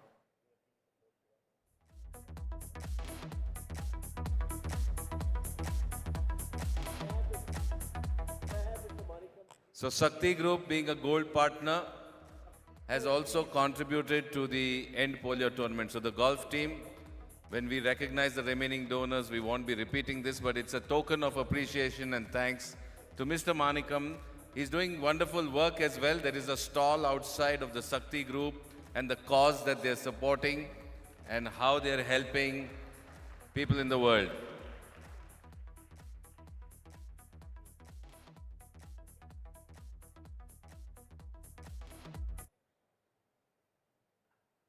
Now for a big bang announcement. Yeah. So all of you know the gentleman we call Karma Yogi, right? Our Karma Yogi wants to make a special announcement and he's backstage. Please put your hands together and welcome Ravi Shankar and Paula Dokoju. Can we have Ravi, please? Announce the amount. Let him do it. Let him do it. And again, Ravi and Paula Foundation, the Paula Ravi Shankar Dokoju Foundation and BSN Hari have supported the polio cause. Ravi, You need to announce it, not me. I don't even know how to say those numbers. Good morning to everyone. Namaskar. In my late parents, my lovely wife Paula, my two children Ekta and Samta, unity and equality. We are very thankful for the Rotary International for having accepted our contribution towards Rotary trying to do good in the world. And we are today touching 50% of our commitment by touching 50 crores. Yeah.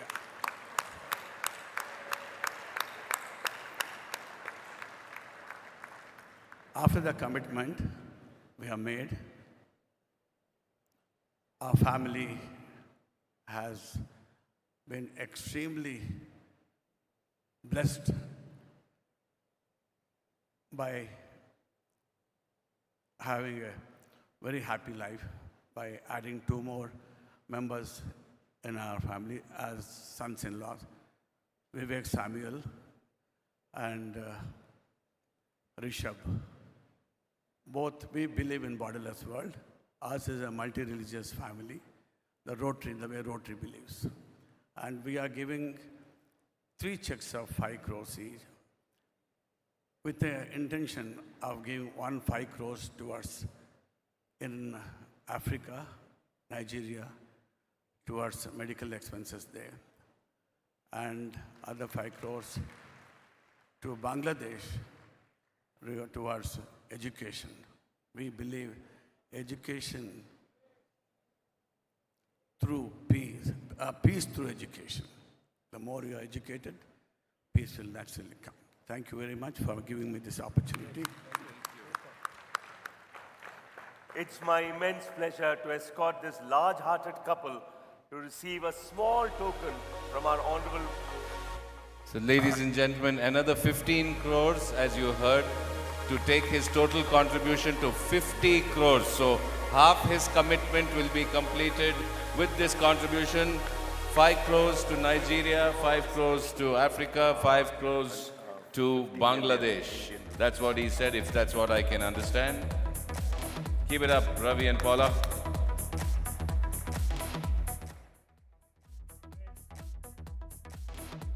For the minister, the other one also.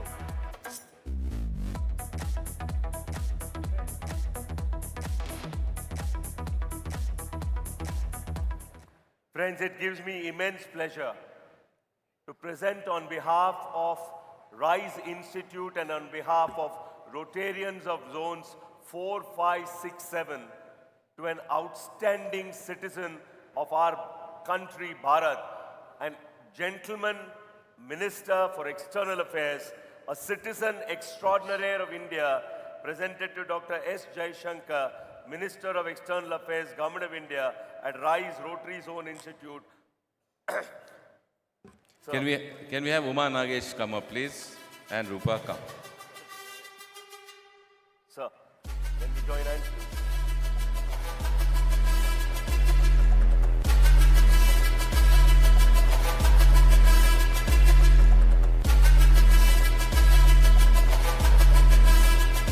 Really happy. Thank you so much. Sir, this is a small token of our affection for us, for you to remember me by the next time I say I speak to Sandeep or to Raghu.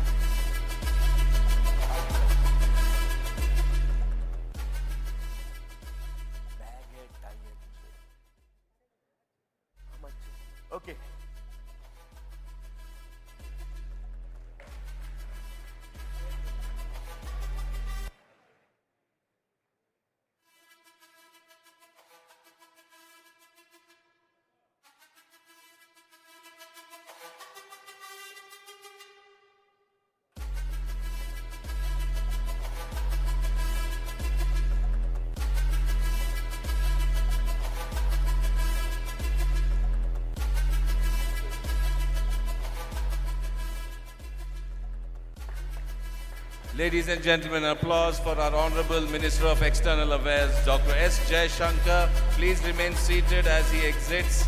No movement. Sergeants, please block the points as he will take the same route back that he came through. Thank you, Mr. Manikam. Thank you so much, the Sakti Group. We also have a gold partner in the Prestige Group. Dr. Irfan Razak couldn't make it here, but thank you, Prestige, for being a gold partner. You know our session coordinators, Hidayam, Naini Paper, that is VR Muthu, Pawan Agarwal, and also Dr. E.K. Sagadevan. Thank you so much for your contribution. We now move on to the next part. We have a very reputed educationist amidst us, and she is going to enlighten us in literacy to empowerment. May we please have the AV intro of Dr. Mani Mekalai Mohan. May I request everybody to please settle down as we listen to our keynote speaker, Dr. Mani Mekalai Mohan. Can we have the AV intro, please?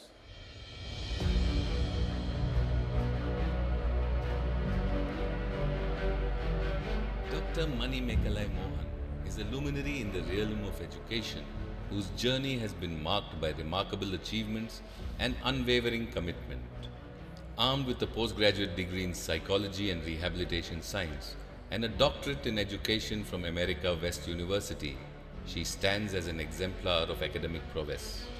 An alumni of Holy Cross Trichy, an autonomous college under Bharati Darshan University, Dr. Mani Mekalai has been a trailblazer since her early academic pursuits. Her journey is distinguished by a 5-year integrated collegiate education that laid the foundation for her illustrious career. At the forefront of her contributions is the establishment of SSVM institutions in Coimbatore and Mettupalayam, where she serves as the founder, managing trustee, and correspondent. Her visionary leadership extends to founding Sri Srisha Educational and Charitable Trust, fostering a legacy of learning.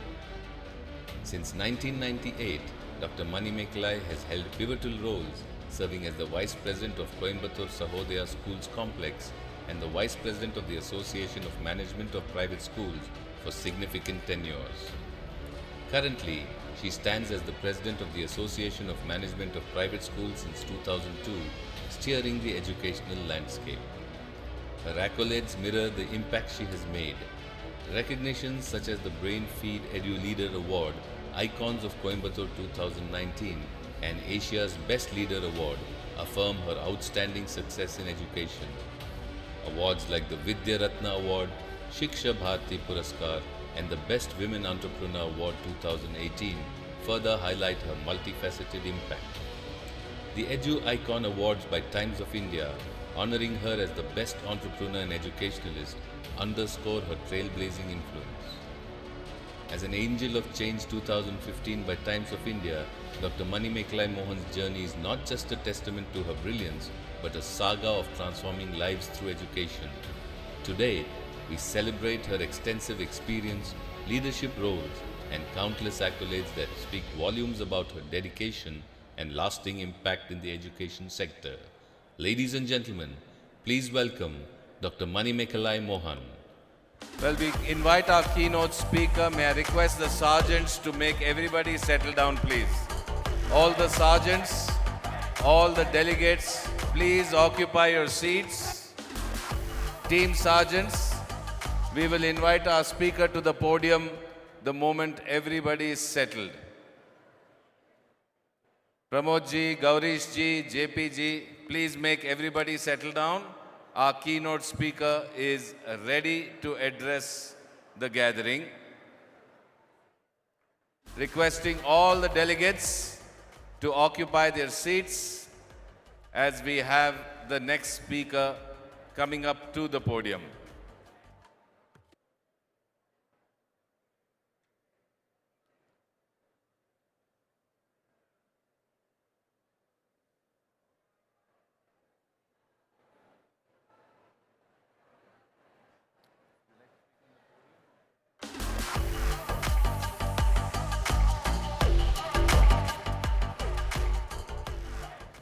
Okay, sergeants, please make all those standing in the aisle here, could you please occupy your seats? Those at the back, please occupy your seats.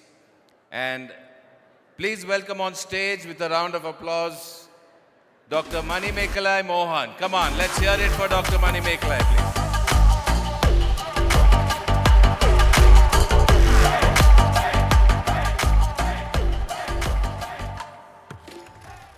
Esteemed dignitaries, distinguished guests, ladies and gentlemen, namaste.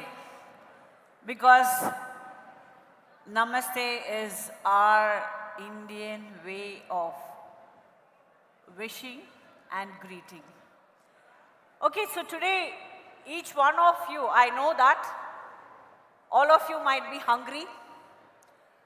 And yes, after our minister's speech, you will be okay, thrilled to see what is next.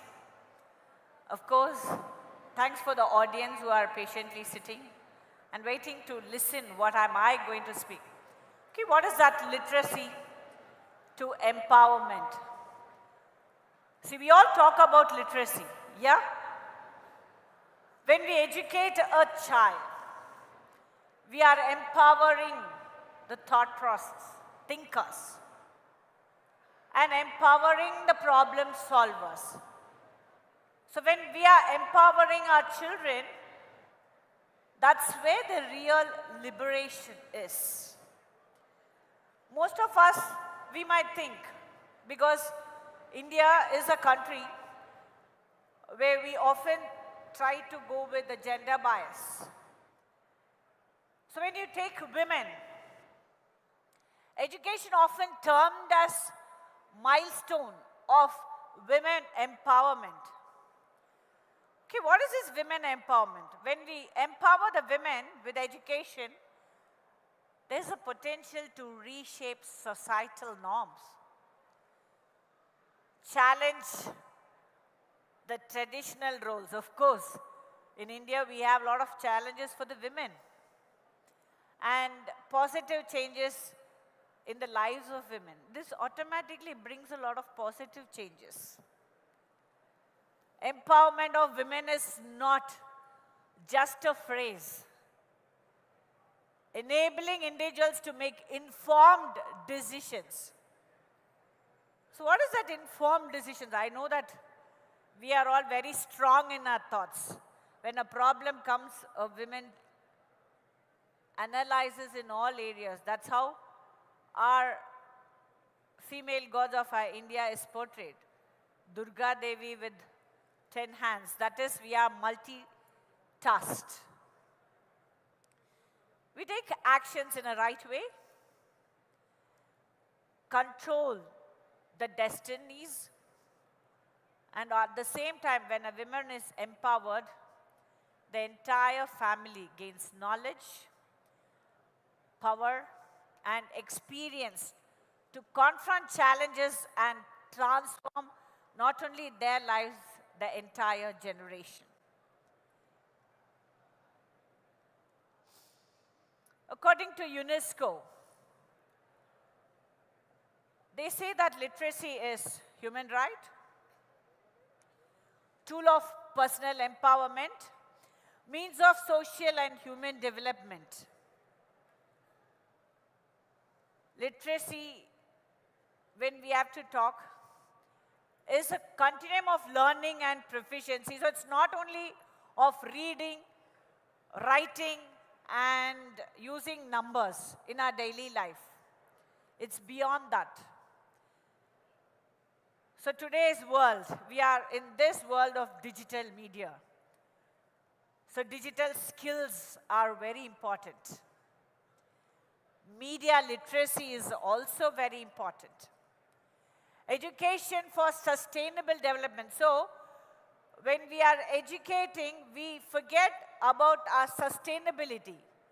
When that is educated properly, I know that our earth can be saved. And being a thoughtful global citizenship. And on top, we have to be more job specific for the women. Let us recall and go back. 1947, when they had to take a data, when the World Bank had to take a data, 0.9%. So we are not even 1%, 0.9% was the literacy rate of women in India. But now we have to feel proud. It has jumped 77%. It's a big jump. Women are now in all fields. And at the same time, if we all join together, before 2040, it's not 98%, 100% of the women in India will be literates. I hope we all are capable of doing that, because I see a lot of women keenly watching what is this lady talking about. Women's education resonates beyond the individual. It reverberates through. Of course, I think everybody you accept this, families, communities, and our nation. And at the same time, bridging inequalities. When a woman is educated properly, there's a big bridging that happens for inequalities. Evaluating the status of the women. Tool for modifying the behavior, mentality, outlook of an attitude. All this goes hands in hand. So educated women play a pivotal role in promoting education within their families and guiding their children. I have interesting story beyond. So our journey is not, see, when you take a woman, it's not an easy task to achieve anything. Yes, we also face challenges. What are those challenges? Gender discrimination. So if a woman has to work overnight, there are a lot of adjustments. The family has to understand it, give them that privilege. So that's an obstacle which they have to overcome. Societal perceptions. Oh, as a woman, is she going to take a lead in the family? I don't know how many Tamilians are here. They have to judge a family, they'll ask whether it is Sidambaram Achi or Meenakshi Achi inside the house. Limited opportunities for women. So we all, though we are all highly educated, but still the opportunities are very limited. Reinforcing the traditional roles, yes. So when we are moving out from our traditional attire to a Western attire, there's a lot of understanding that has to be given inside the family. We have to talk about the success stories. Globally, we can talk a lot. But at the same time, we have to talk about an Indian lady who is globally a strong leader, Indira Nooyi. So Indira Nooyi's story does not start because of her. We have to see who is the backbone, her mother, Shanta Krishnamurthy. She wanted to become a leader. The knowledge what she had, what she was not able to, she instilled inside her children. That's where you can see how the knowledge of a mother is traveled to all the three children and how they hold their position today globally. Her sister Chandrika, consultant of Fortune 500 companies. Her brother, who is a founder and chief investment officer of Trident. And whenever Indira Nooyi is been interviewed, she talks great about her mother, where she has learned how to go about, and that's what she follows to her own two daughters. Okay, why am I talking all about this?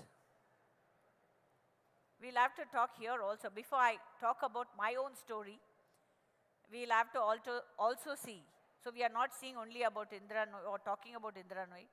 Even our finance minister, Nirmala Sitharaman, who is very strong and planning our financial setup of our country. So when I come to my story, I got my education in a well-renowned city, Trichy, a convent education. And when I got married, I had to come to a small village. And 30 years before, psychology, when we say psychology, oh, that's for a different people, group of people, and it's something that even you will be half-baked, half-minded. All these words which I had to come across. So that's when I thought, okay, I'm not going to be anymore in India. I'm just planning to move to Germany, where I got a wonderful opportunity. But my better half, he said, going to all developed countries and still you are going to develop that country, I think there's nothing much for you to do. The sole purpose of yours is not that. Try to bring a change in this village. So I had to say, oh, I've got my education in convent and you want my child to study in a corporation school or a government school or whatever it is, my child will never know to speak a right language. What is that left around me to teach? You create that. So that's when I thought of it and I started working on it. But when I wanted to start a school, I had all these in my mind. If I had to have a school inside that village, let me have all these. So that is where I focused on Indian values and ethos.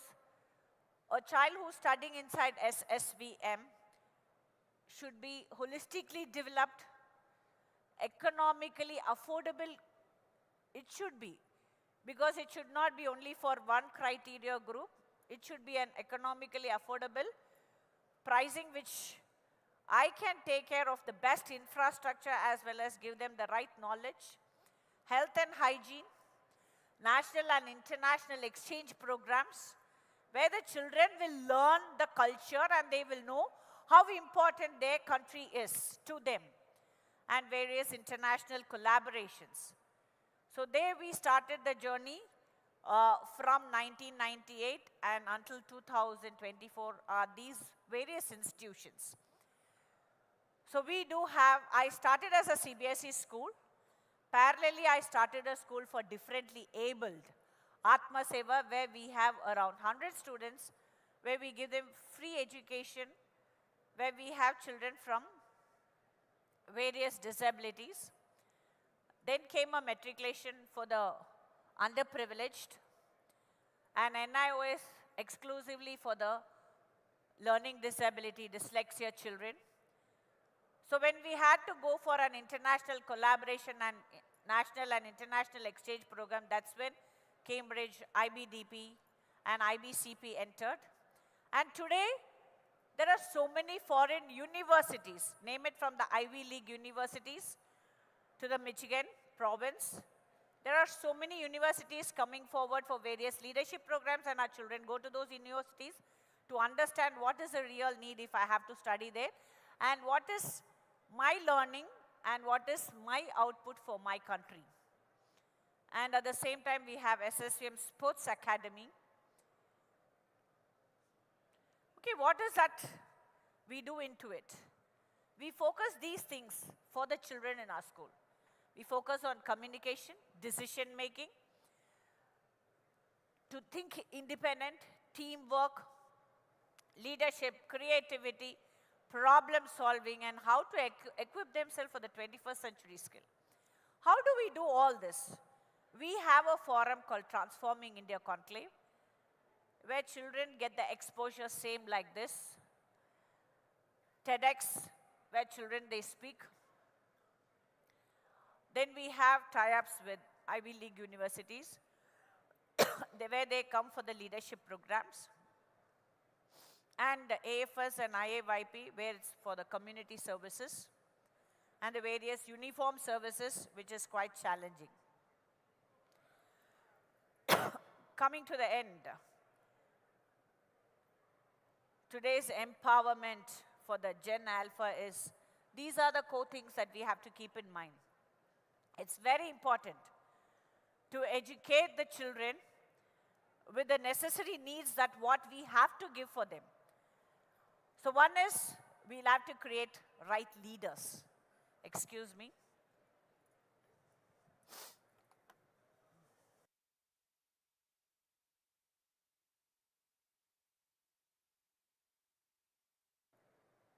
Why is that right leaders? Because everybody has a thought process. Today, being a leader, we are supposed to fight or argue for something which is a must. But a thoughtful leader who understands the purpose of a leader is a core criteria of today's generation. And at the same time, when we go ahead, they become the big architects of change, building better lives for themselves and their communities. This journey does not end here. It's a lifelong adventure. The aim is to bring effective change and promote equity in the school and the world. So the last is, how can this happen? You know that today, in most of the education institutions, who play a pivotal role? It's the women. So the women at home, the women as educators, they can bring about so many changes. When you educate a woman, you can change the world. We sow the seeds in a positive change.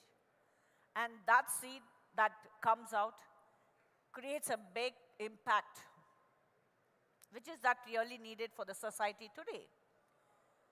And as an educator, I have to say that we as a big team work together to create a big impact in the lives of the children and the families who depend us. Let's ensure. Today what we have to do is, we are all here. How many of us appreciate the contribution of the women?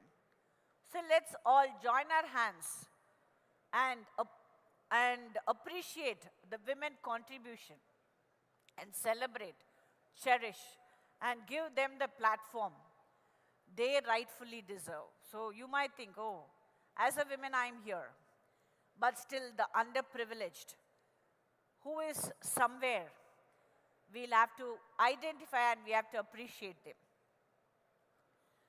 To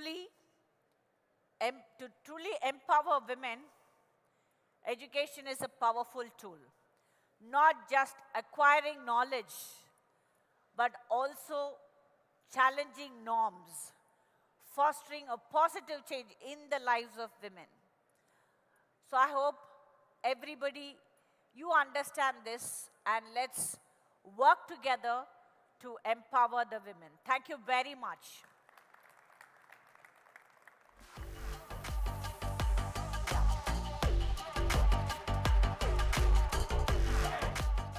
Thank you so much, Dr. Manimekalai Mohan, for truly opening our eyes on empowering movement and literacy to empowerment. May I please invite Rotary International President Gordon McNally onto the stage to please, on behalf of RISE, the Rotary Zone Institute 2023, thank Dr. Manimekalai Mohan. She's been kind enough to allow Dr. Shankar to go ahead of her since the minister was in a hurry, and we truly appreciate that gesture. Can we please have the memento?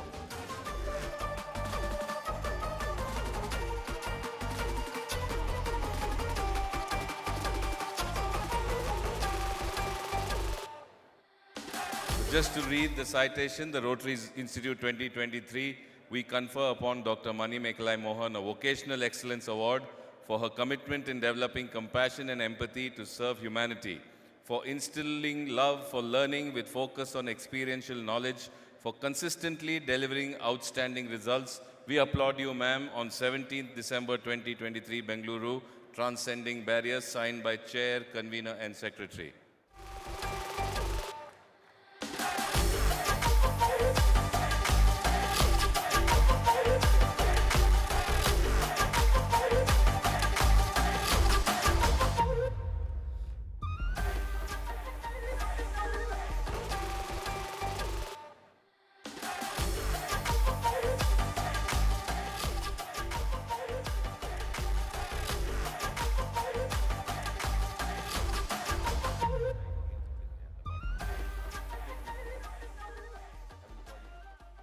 So friends, we move on to the final segment of recognizing and honoring our donors as well as the closing.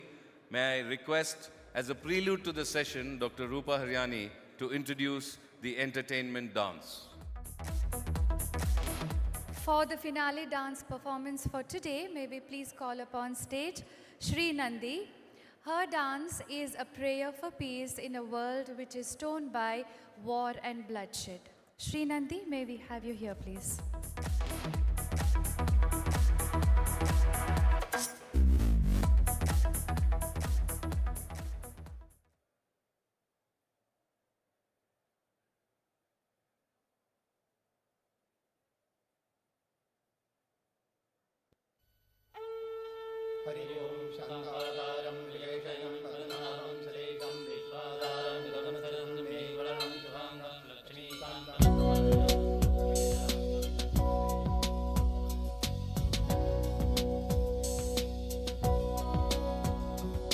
Krishna ni begane baro Krishna ni begane baro.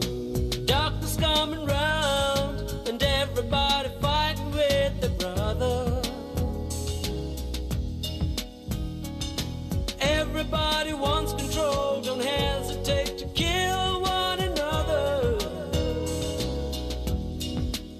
So come back as Jesus, come back and save the world. Bless all the future of every boy and girl. Come back as Rama, forgive us for what we've done. Come back as Allah, come back as anyone.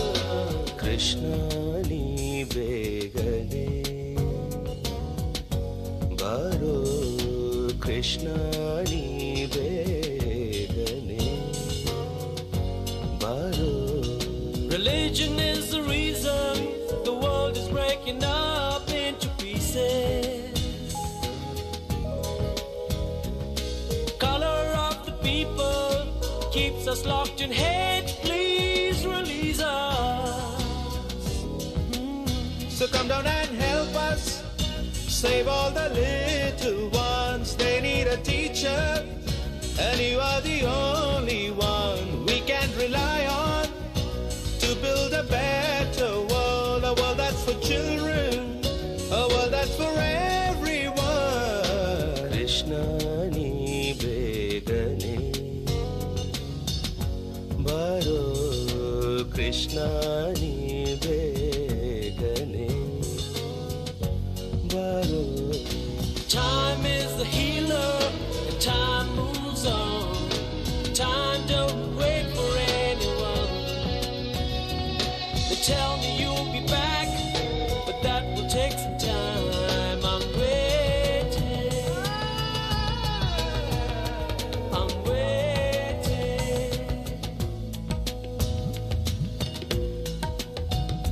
I'm waiting. Yeah, yeah. Come back as Jesus. Come back and save the world. We need a teacher, you are the only one. Come back as Rama, forgive us for what we've done. Come back as Allah, come back as anyone. Krishna ni begane baro Krishna ni begane baro.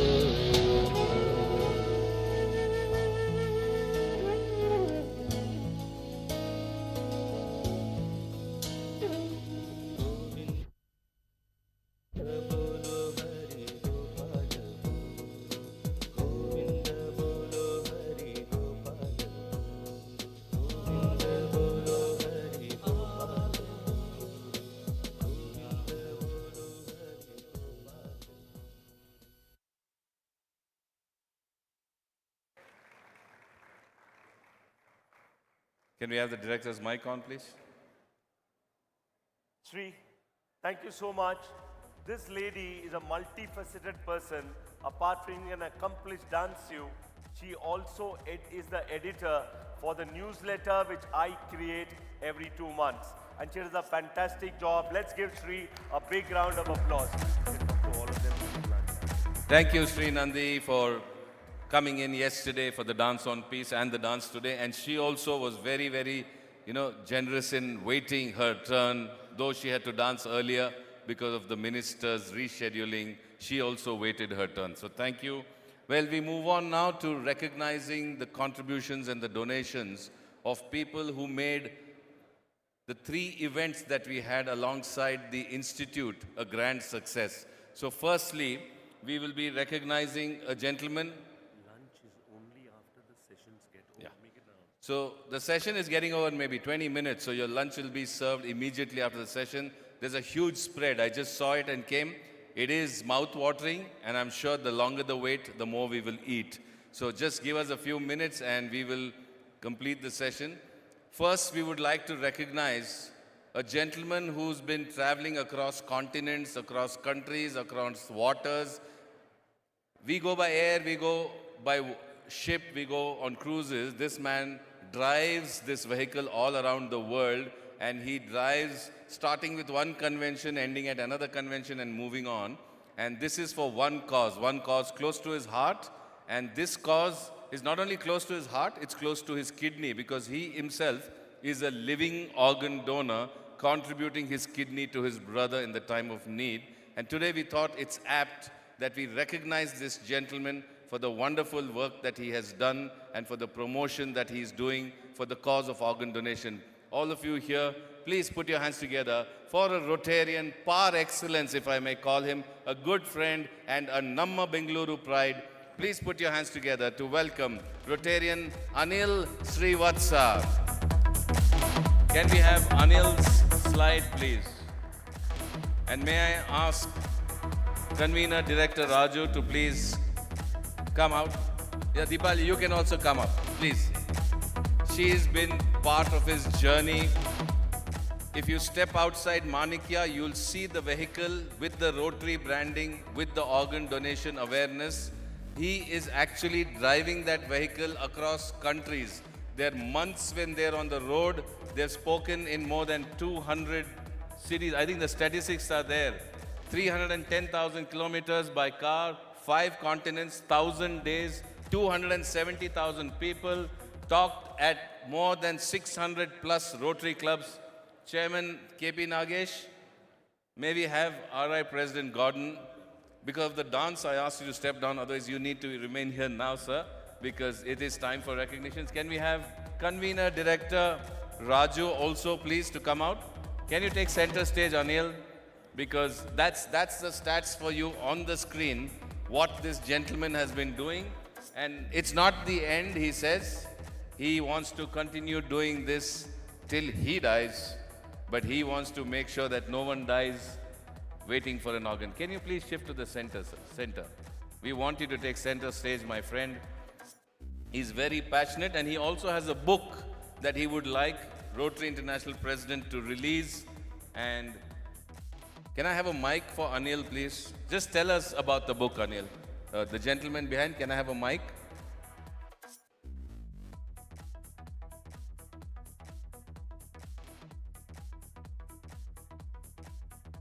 So Anil, just tell us about this book, and RI President's already unveiling it. Well, thank you for this honor. This book is actually a guide for Rotarians who want to take up organ donation in their districts, in their clubs, so that we all get together and talk about consistent information, because it's important that the information be correct. So this is a guide that is relevant to India, and Rajubhai, thank you for this. And we'd like to see a book like this for every country in the world, because every country in the world has its own nuances that has to do with organ donation. And I hope Rotarians buy this for their districts, for their clubs, and use this as a Bible so that no one dies waiting for an organ very soon. Thank you so much, Anil. Can we applaud? releasing Can we have the citation plaque, please, for Anil? Can we have that citation? Okay, bring out that citation which I told you, please.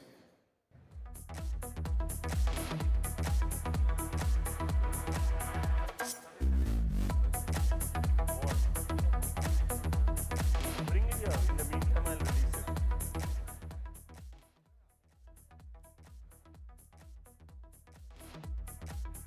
Hello. This book, which he spoke about organ donation, is already part of your kits. It's there in your kits. Now, this Bhaskaran has been bringing about a Rotary information booklet for years. I don't know why they put the stickers around there. So, we are releasing the next edition, Know Your Rotary, the 7th edition, at the hands of the Rotary President.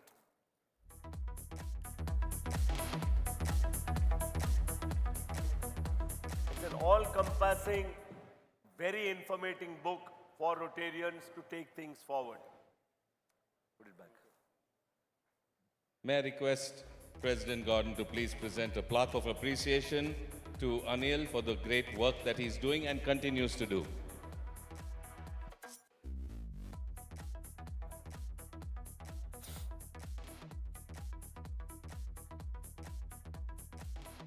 Thank you, Anil. He's embarking on a drive. We would now like to recognize, as I told you and as I have been putting on the WhatsApp group via message, that we had some events connected to RISE and in turn raising money for the Rotary Foundation for the cause of eradicating polio and for mental health. So we did a simple funda. We said, let's have a corporate golf tournament. Gordon, remain. The golfers will play. The golfers will play the golf tournament and the donors will brand the tee boxes by contributing to the Rotary Foundation a sum of 5 lakh rupees per tee box. And we have 18 tee boxes for those who know or don't know golf.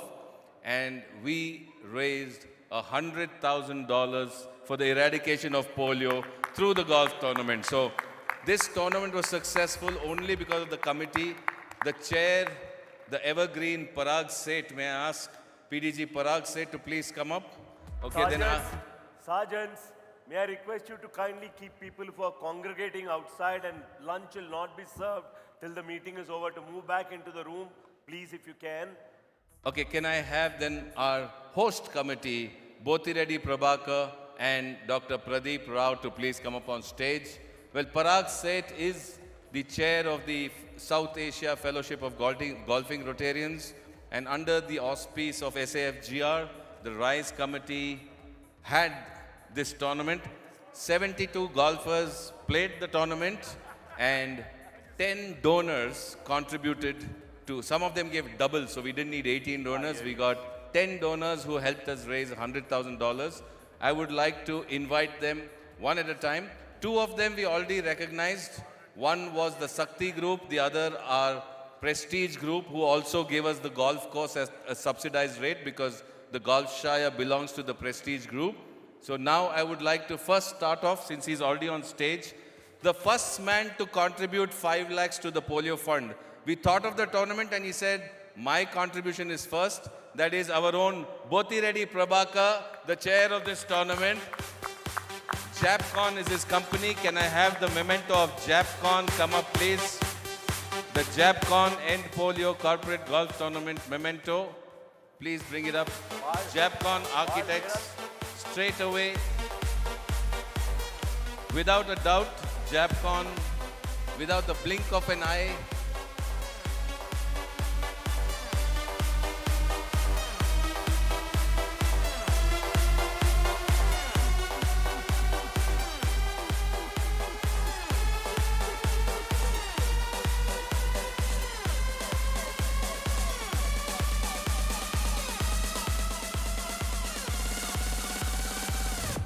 Thank you, Bothiredi Prabhakar, for being the fastest finger first, as we say it.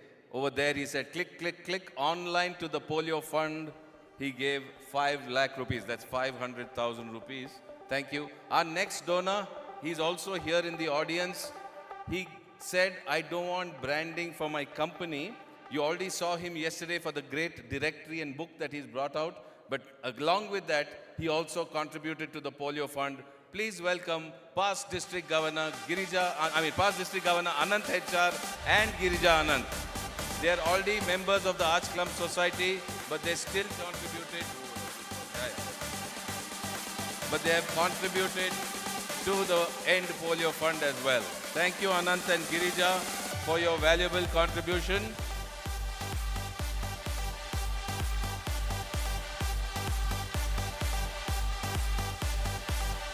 One more we have already recognized, and that was Ravi Shankar Dokoju. So the Paula Ravi Shankar Dokoju Foundation and BSN Hari have also contributed.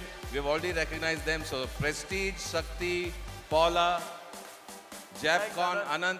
The next donor is from Rotary Bangalore South, Rotarian MR Shivram and family. Has he joined us? I don't think I saw him, but let's applaud. Oh, he's there. Okay. Shivram, you're hiding at the back. Again, you know, I told you here these people of action, what they do. One side you ask. Second thing, they don't think. They instantly respond and act. So just like Prabhakar immediately logged in and paid online, what Shivram did is, he not only nodded, but he wrote out the check and gave it to us across the table. So thank you, Shivram, for writing out a check to the End Polio cause.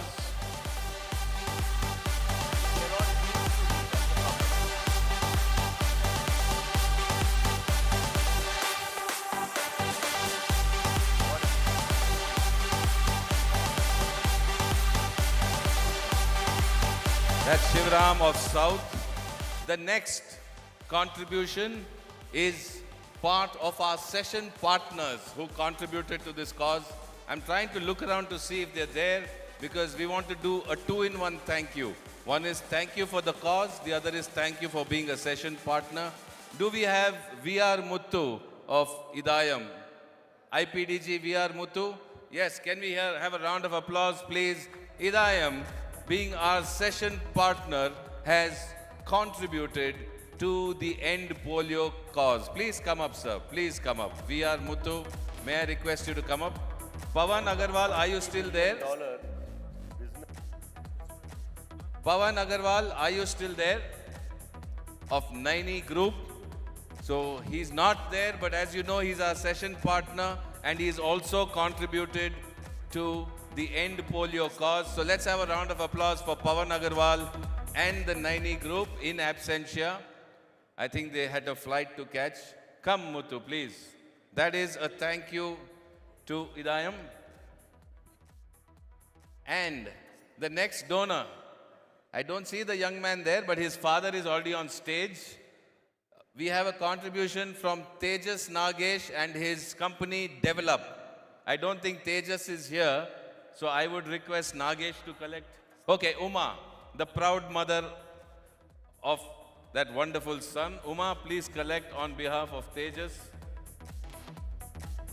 Hey, Prabhakar, why did you go down? You're supposed to give it as a chair, not only collect and go.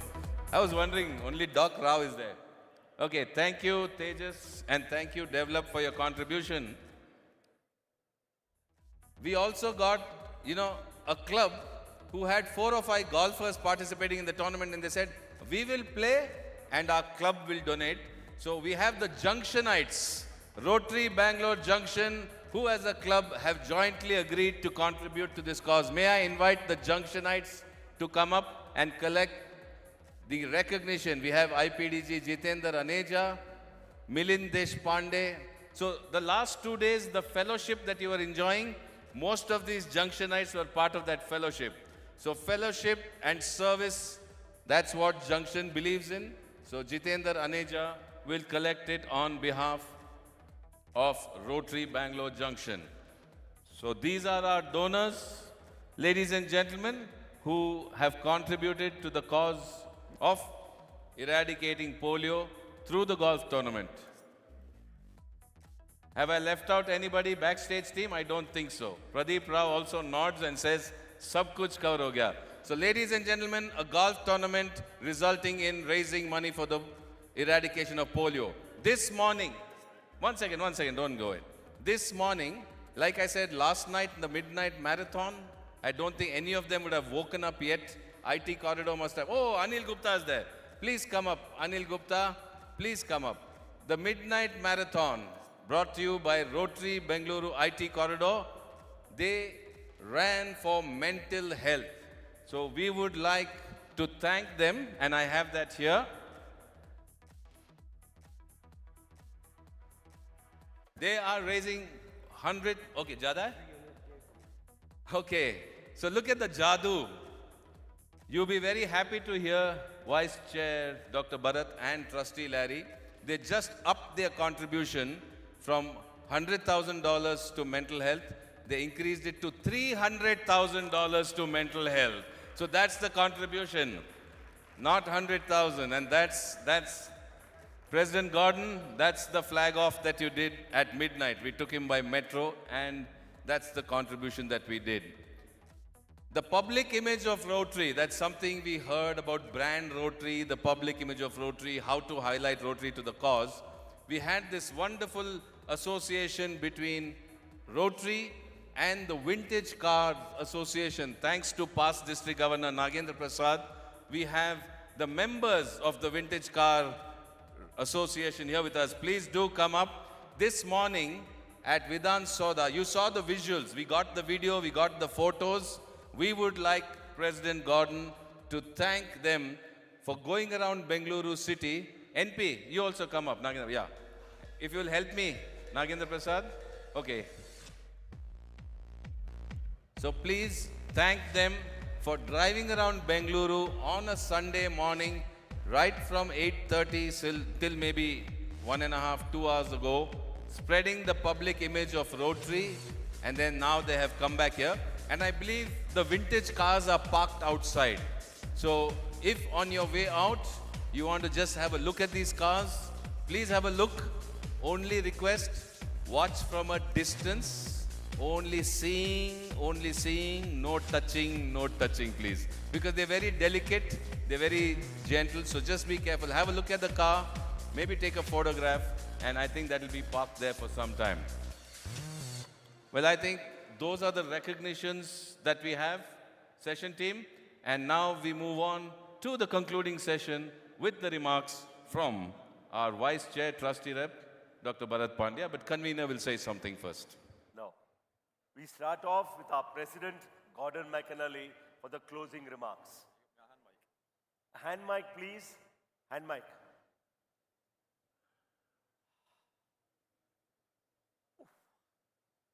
Looking forward to this evening. Absolutely looking forward to this evening. And I think Hans, Nadja, me, my great love Henrique, Renata and Vidya fly off to Nagpur to see tigers. We've seen lions here, we can see tigers there. So thank you very much, friends. We've been really happy to have served you for the last 1.5 days, 2.5 days actually. So, can we have Gordon for his final remarks? Well, my final remarks will be brief, you'll be glad to know. First of all, I want to say thank you for everybody who has remained in the room. I am conscious that there are a great many people in this room disguised as white-covered chairs because there's a lot of empty seats. But thank you for being here for the end, and thank you for staying. This has been a great institute.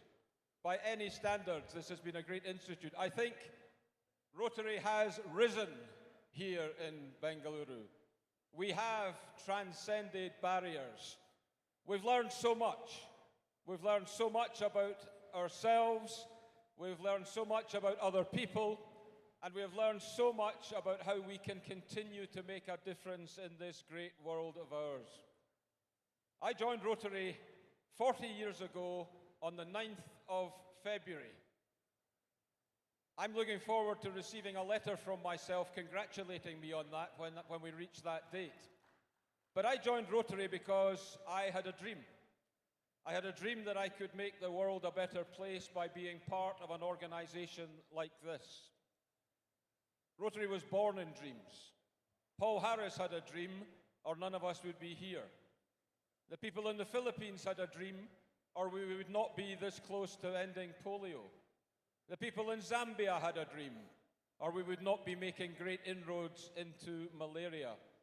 And I hope that each and every one of you has a dream. I hope you carry that dream forward from this institute here in Bengaluru. And I hope that you continue to create hope in the world, to do good in the world, and to make this world a better place for the generations that will follow us. Thank you so much for allowing Heather and I to be part of this event. Believe me, we will not forget it. And we wish you all a good day, and we will see you again soon, hopefully in Singapore next May, when we can have a wonderful opportunity to share hope with the world. Thank you very much indeed. Thank you, President Gordon. Closing remarks from the Vice Chair, Trustee Chair Rep. Sorry, Bharat, I mistook that. Trustee Chair Rep. Bharat Pandya. Thank you, Raju. Friends, what a wonderful, unforgettable experience it has been. So, Raju, let me, on behalf of Trustee Chair Barry Racine, thank you for all the courtesies you extended to me and for doing such wonderful work for the Rotary Foundation. Nearly $2 million from Ravi Shankar Dakuji, $100,000 for polio from the golf tournament, and now $300,000 for the mental health. I think that deserves a very big round of applause for the great work done by the Institute team. And may I request Vidya and Madhvi to please come up here and join us here. And friends, a good Rotary Institute should have 4 components, I think. It should showcase Rotary activities. It should inspire the participants with a good mix of Rotary and non-Rotary speakers. It should recognize the achievements of all the people who participate here. And most importantly, it should have a great atmosphere of fun and fellowship. Do you agree that this institute has done all that and much more? So then let's hear a big round of applause for the chair of the Rotary Institute. Can we have Nagesh and Uma and Samir and Rupa? Please come up here. Can we have a big round of applause for the Chair Institute, Nagesh and Uma, and the Secretary of the Institute, Samir Haryani and Rupa Haryani, friends. And I must say 4 lines for this gentleman. आपकी आरज़ू में बहारों को देखा, आपकी जुस्तजू में सितारों को देखा, न मिला दोस्त आप जैसा कोई, यूं तो हमने हजारों को देखा. So for our guests, let me translate President Gordon. It translates like this: that I waited for the seasons to change. I've counted the stars, and yet amongst even 1,000 people, I could not find a good friend like you. And you know whom I am referring to, and that's our convener of institute and my best friend in Rotary, that's Raju Subramaniam. So may Raju, on behalf of all those participants, I'll ask Samir to hold this mic, and I'll ask Raju to step forward, and I want to, Raju, to give a hug to you.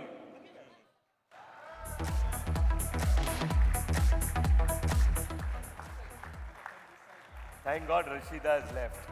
The last time we did it in Indore, she captured both of us crying with tears of joy, and she put that photograph in Rotary News. Today there are no tears of joy so far. Thank you. Okay, God. Yeah, you can go down. Bharat, Madhvi. Samir, ruko, jana nahi, yahan aa jao. Friends, it's my closing remarks. 16.5 months,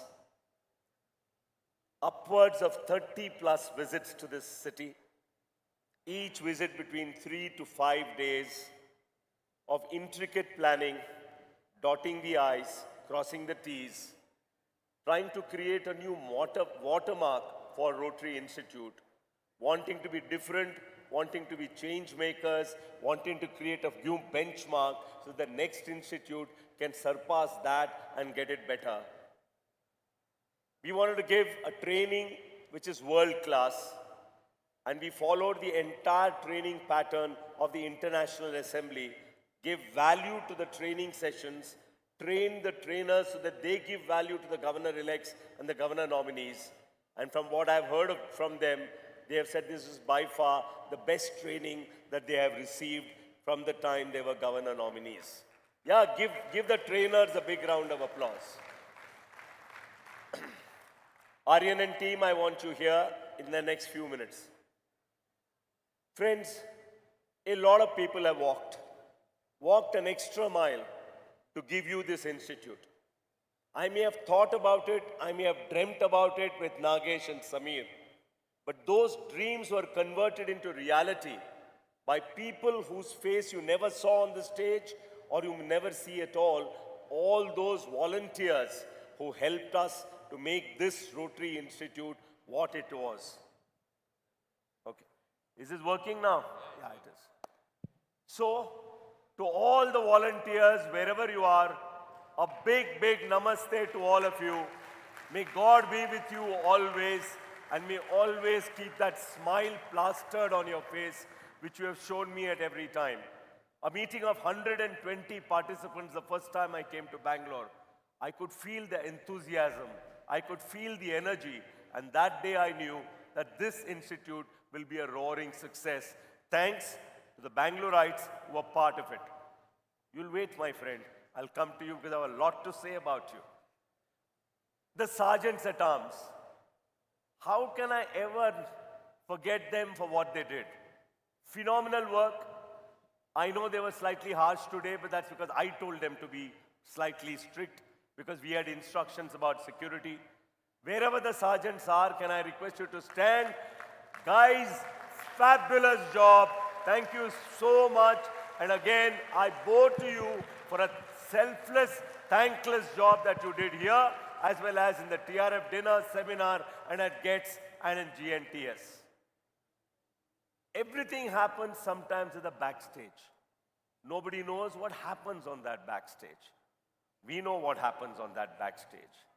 All those who were on the backstage, led by Bal Inamdar, Jankar, Sudha, Vasanti, what's her name? Vimala, and all of them. Mahesh, can I request you all to come forward a bit so everybody can look at your charming faces?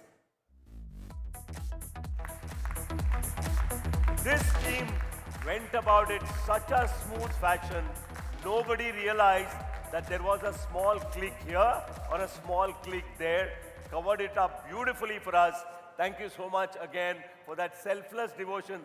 And the one lady who in Bangalore is known as the backstage lady. Thank you, Vimla, for everything that you have done. Give them a loud round of applause.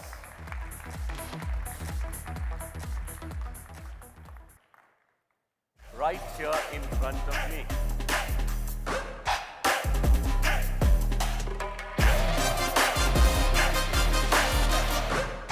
Hold your hand. Vidya. Hey, Kishore. Come here. Friends, did you like the visuals? I can't hear you. You heard what President nominee Mario said. These world-class visuals were created by this team led by, here's my friend. I'm holding your hand. By this friend, Aryan and Kishore, and that's a tech team. Give them a big, big round of applause.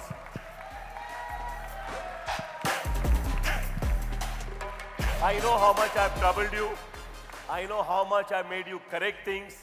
I know how many changes I made for the purpose of ensuring it's a flawless presentation. But I think today we see the effect of all that effort that we together put in for hours on end to make this institute presentation one of the best that I have also seen in all these institutes, and better, my friend, than what we did in Indore. I can say that with humility. Thank you very much, young boys. All the very best and do well. Well, friends, coming to two people.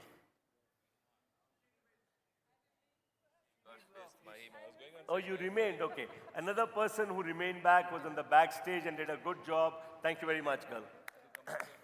And she has come all the way from Hubli. Friends, nothing would have happened without a table, paper, sitting down, and a laptop all the time for the past 16 and a half months to make this happen, a reality.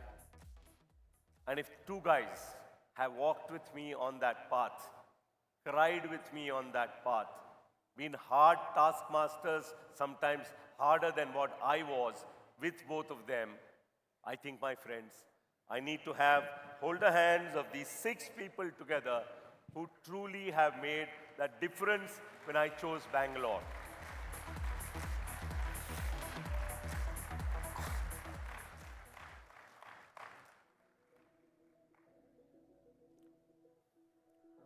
Where is the catering team?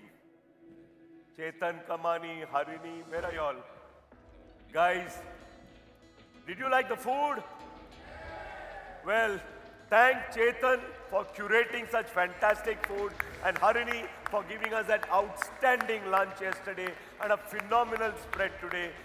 Can you all come up, please, Chetan? Where's Chetan? He is catering to people at the back. Come fast, come fast. Sorry, I missed you all out because food was the last thing on my mind today. I've had so much of it. Let's give this team who have walked an extra mile from Bengaluru a loud round of applause. Thank you. Harini, I must give you a hug for this. Thank you. Shiva, thank you. Thank you.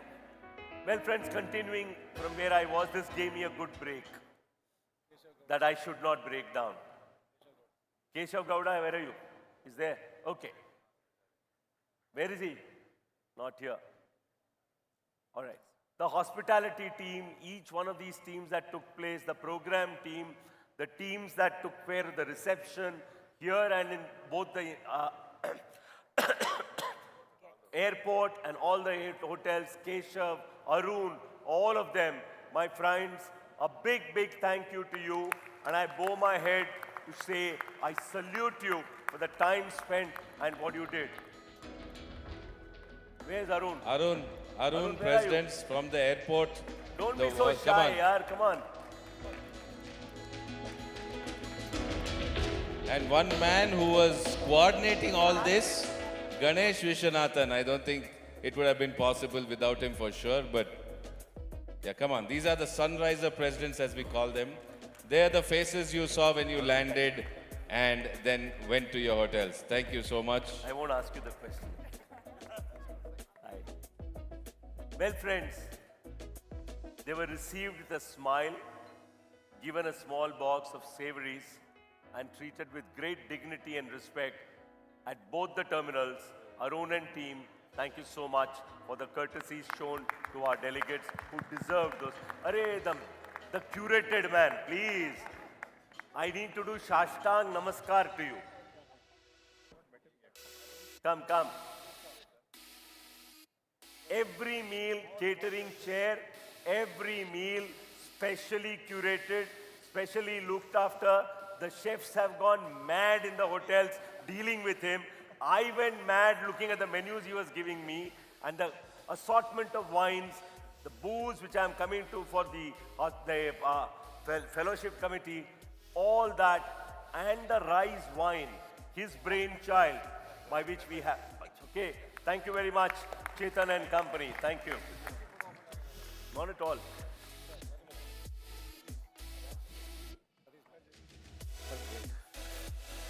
May I request Satish Madhavan to join me here? Please join me. You know the young man Aryan whom I recognized? He was the talented son of District Governor-elect Satish. You received a lot of mails, a lot of WhatsApps in good language. That was also by Satish. Thank you very much, Satish, for what you did. Thank you very much. No way. Okay, phenomenal support. Okay, where are our treasurers? They're not here. Must be making money somewhere even on a Sunday. All right, thank you. Where? Can we have Deepak and Keshav and the team with them? Yeah, Keshav is here, Deepak is there, and the team. Waiting to call you all later for a special photograph on the stage, so please hold on. You all have requested for it and we'll give that to you. And for the senior leaders, there is special seating for eating, so come on, quickly.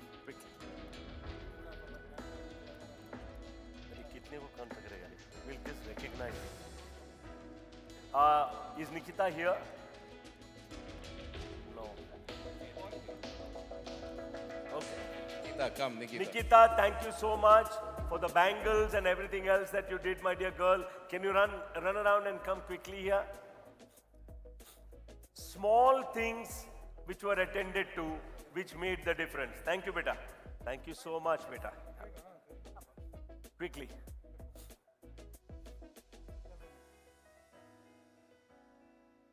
Okay. Where is that fellowship team that served Gold, Dalwani, Talisker? Yesterday somebody told me so many malls have never been served before. I said, that's the creation of Mukesh Arneja and Jeetu Arneja. Where are you all? Where is the fellowship team? Okay, Jeetu, join up quickly. Girish is not here. Girish Ramnathan. Come on.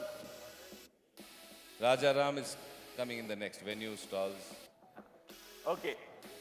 Quick photograph and thank you very much.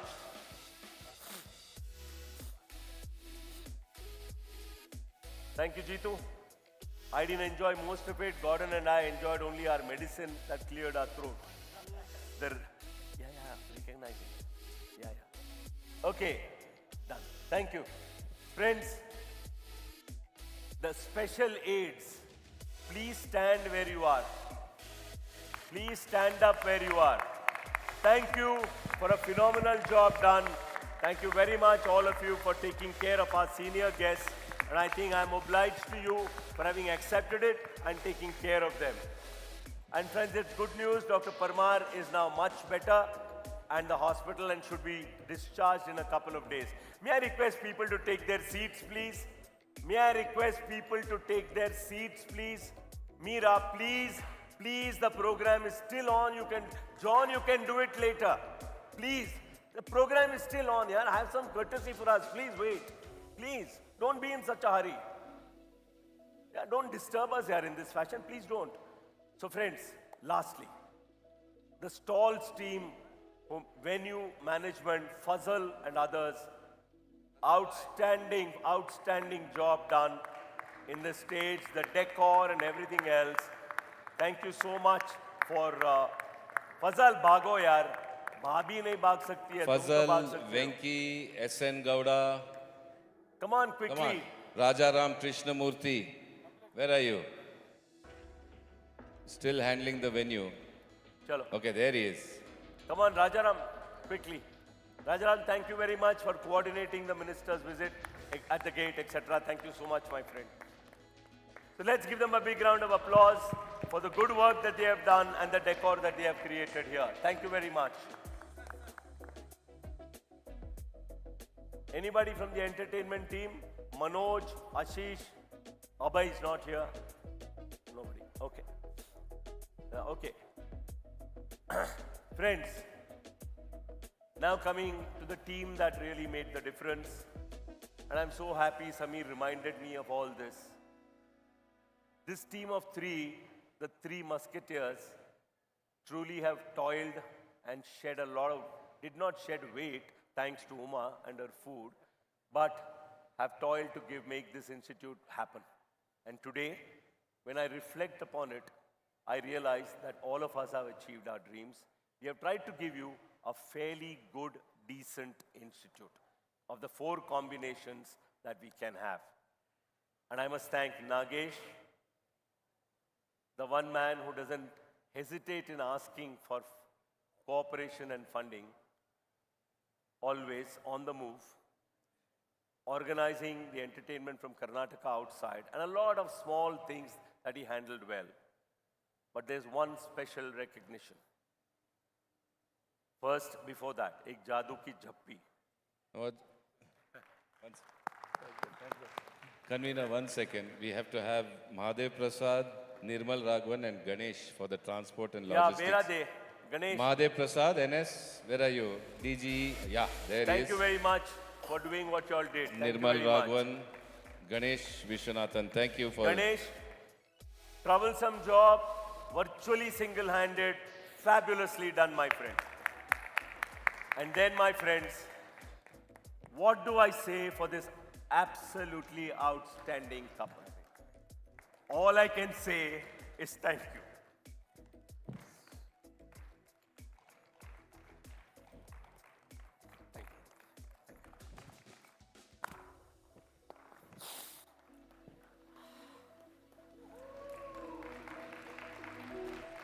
Friends, these are tears of joy for what?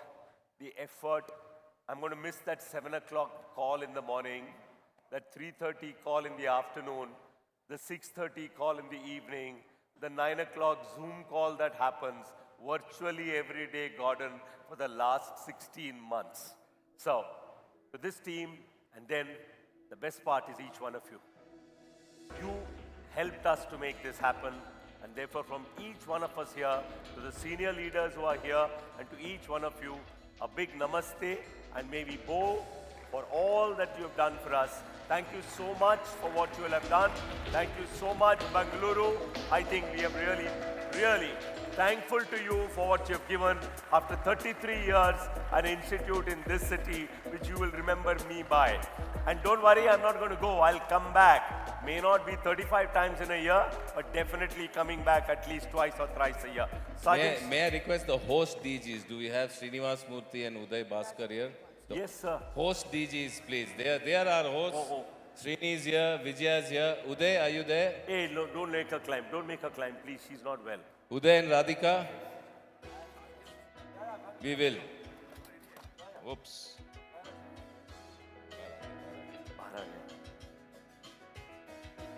Oh, so cute. My favorite Bailey out there.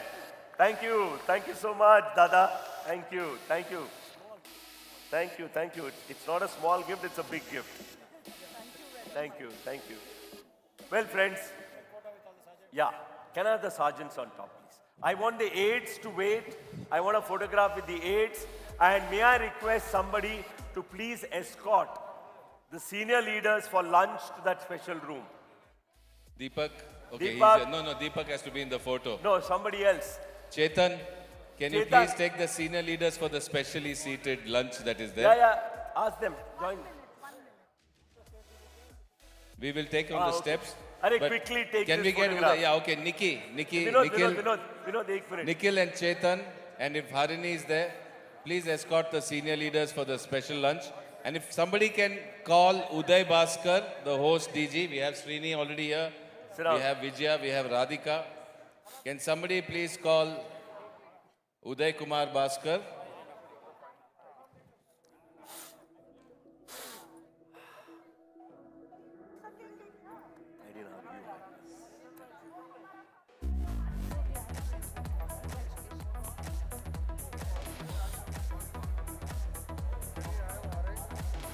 No.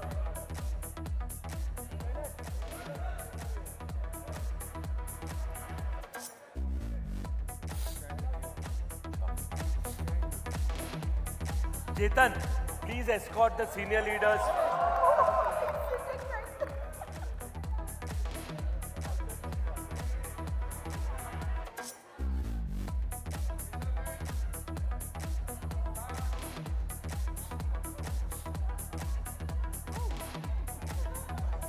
Well, I must also place on record the Vice Chair who has been the big help in the registration, our PDG Tiku. Thank you, Tiku sir. You really helped the registration team. He sat in the boardroom missing all the registered functions that he had registered. Just see that registration went through. And our coordinators, Harshavardhan, Ashwini Masti, Tirumurgan, Hari Pabbati and Naveen Karyappa. If the coordinators are there, please do come up next after the thank aids. you, Tiku, and thank you, Kasturi, for allowing him to do so. But for that, it wouldn't have happened. Tiku, I want you to come up, my friend. Thanks, Paritosh bhai. Kab ja rahe wapas? Yeah, I know. Let me hug you, yeah. Sorry. If the coordinators are here, Harsha, Tiru, Hari, Ashwini, let's take photos in groups. Thank you, sergeants. Okay. Thank you, sergeants. Come, Ashwini. Hey, Naveen Karyappa, are you there? Ravi. Hey, can we allow Gordon to have lunch, please? Take him.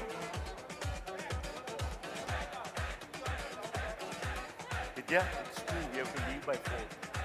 You know, I just wanted to say, when I saw Thiru taking a photo, when we were launching this institute in Vizag, Thiru, do you remember? When we were launching the institute in Vizag, you were the one taking the photos of us on the stage making the presentation. And that's the photo that we shared on all the groups. And today when we are concluding, he's the one taking the photo of all of us on the stage. So that's the cycle that has been completed, Thiru. Well done. Thank you. Doing this. John and Daniel find disturbing. Some manners, yeah.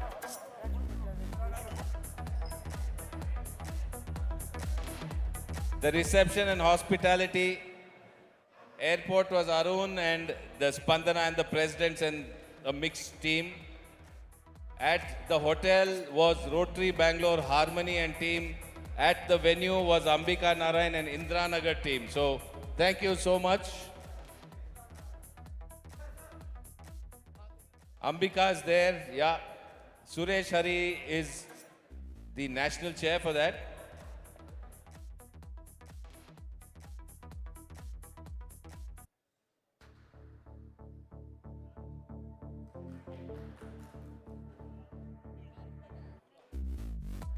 Can we have the aides, please? The special aides. Thank you.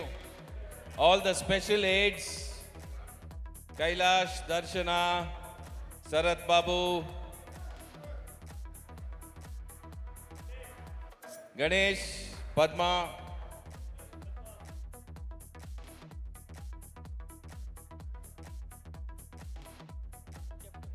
Oh.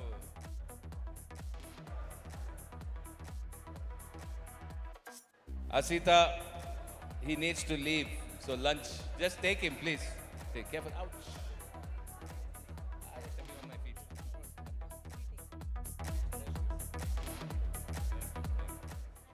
Thank you, Vicky. Thank you, thank you, thank you, thank you. Come. For a change, I'll sit down. Thank you, Dr. Bal. I think I'll sit down. I won't be visible. Okay, guys. Any other special aids? KSN, I saw KSN. Oh, you're there, okay.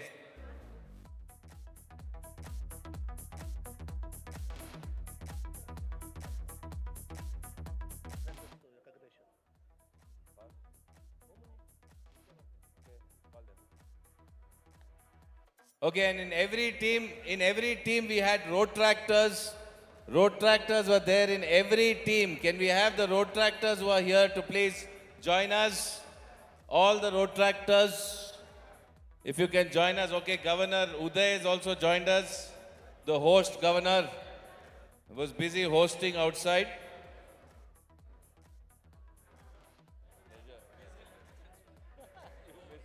Where is Raju? Oh, here. I want to have a picture with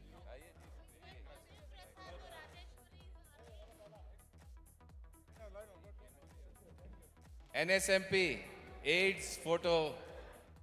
Your aid to our dear President nominee, come. And you look as young as a road tractor, so come.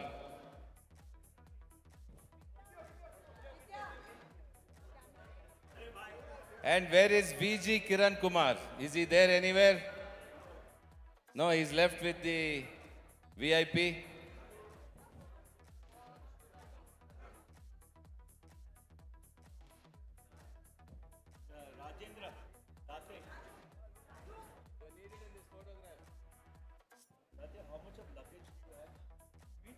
Raju bhai, you're needed in this photograph. Raju bhai, this photograph you're needed.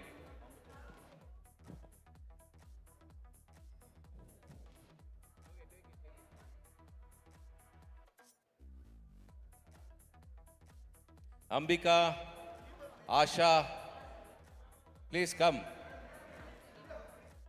Arun, come. Protractors, please come. The strength of 3190, yes, with President nominee Mario.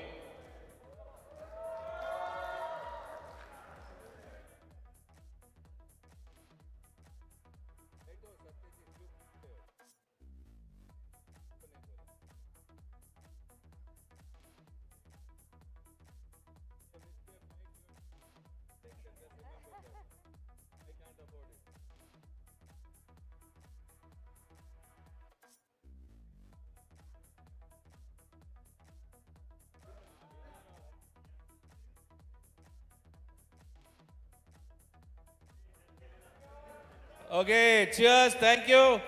One thing is for sure, all those in the coming months, there's going to be a grand party and celebration. So this is not just it. This is just for the program, but we're going to have a celebration. Now, those from outside Bangalore ask me, what about them? Maybe we'll come to your city and do one, yeah. We'll do one in Bangalore, one in Mumbai, wherever the population of the volunteers is the maximum. Thank you.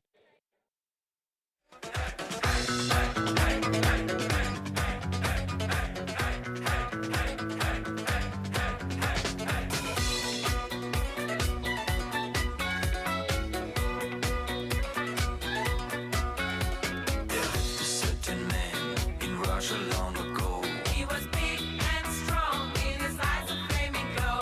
Most people look at him with terror and with fear, but to Moscow chicks, he was such a lovely dear.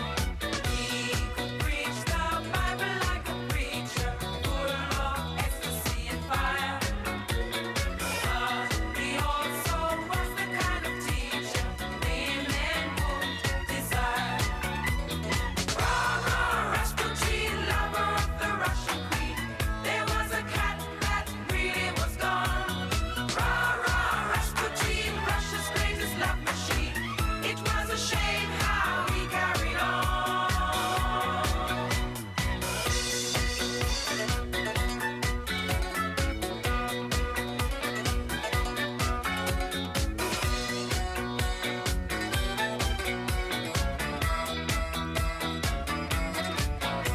He ruled the Russian land and never mind the Tsar. But the Kazachok, that's really wunderbar.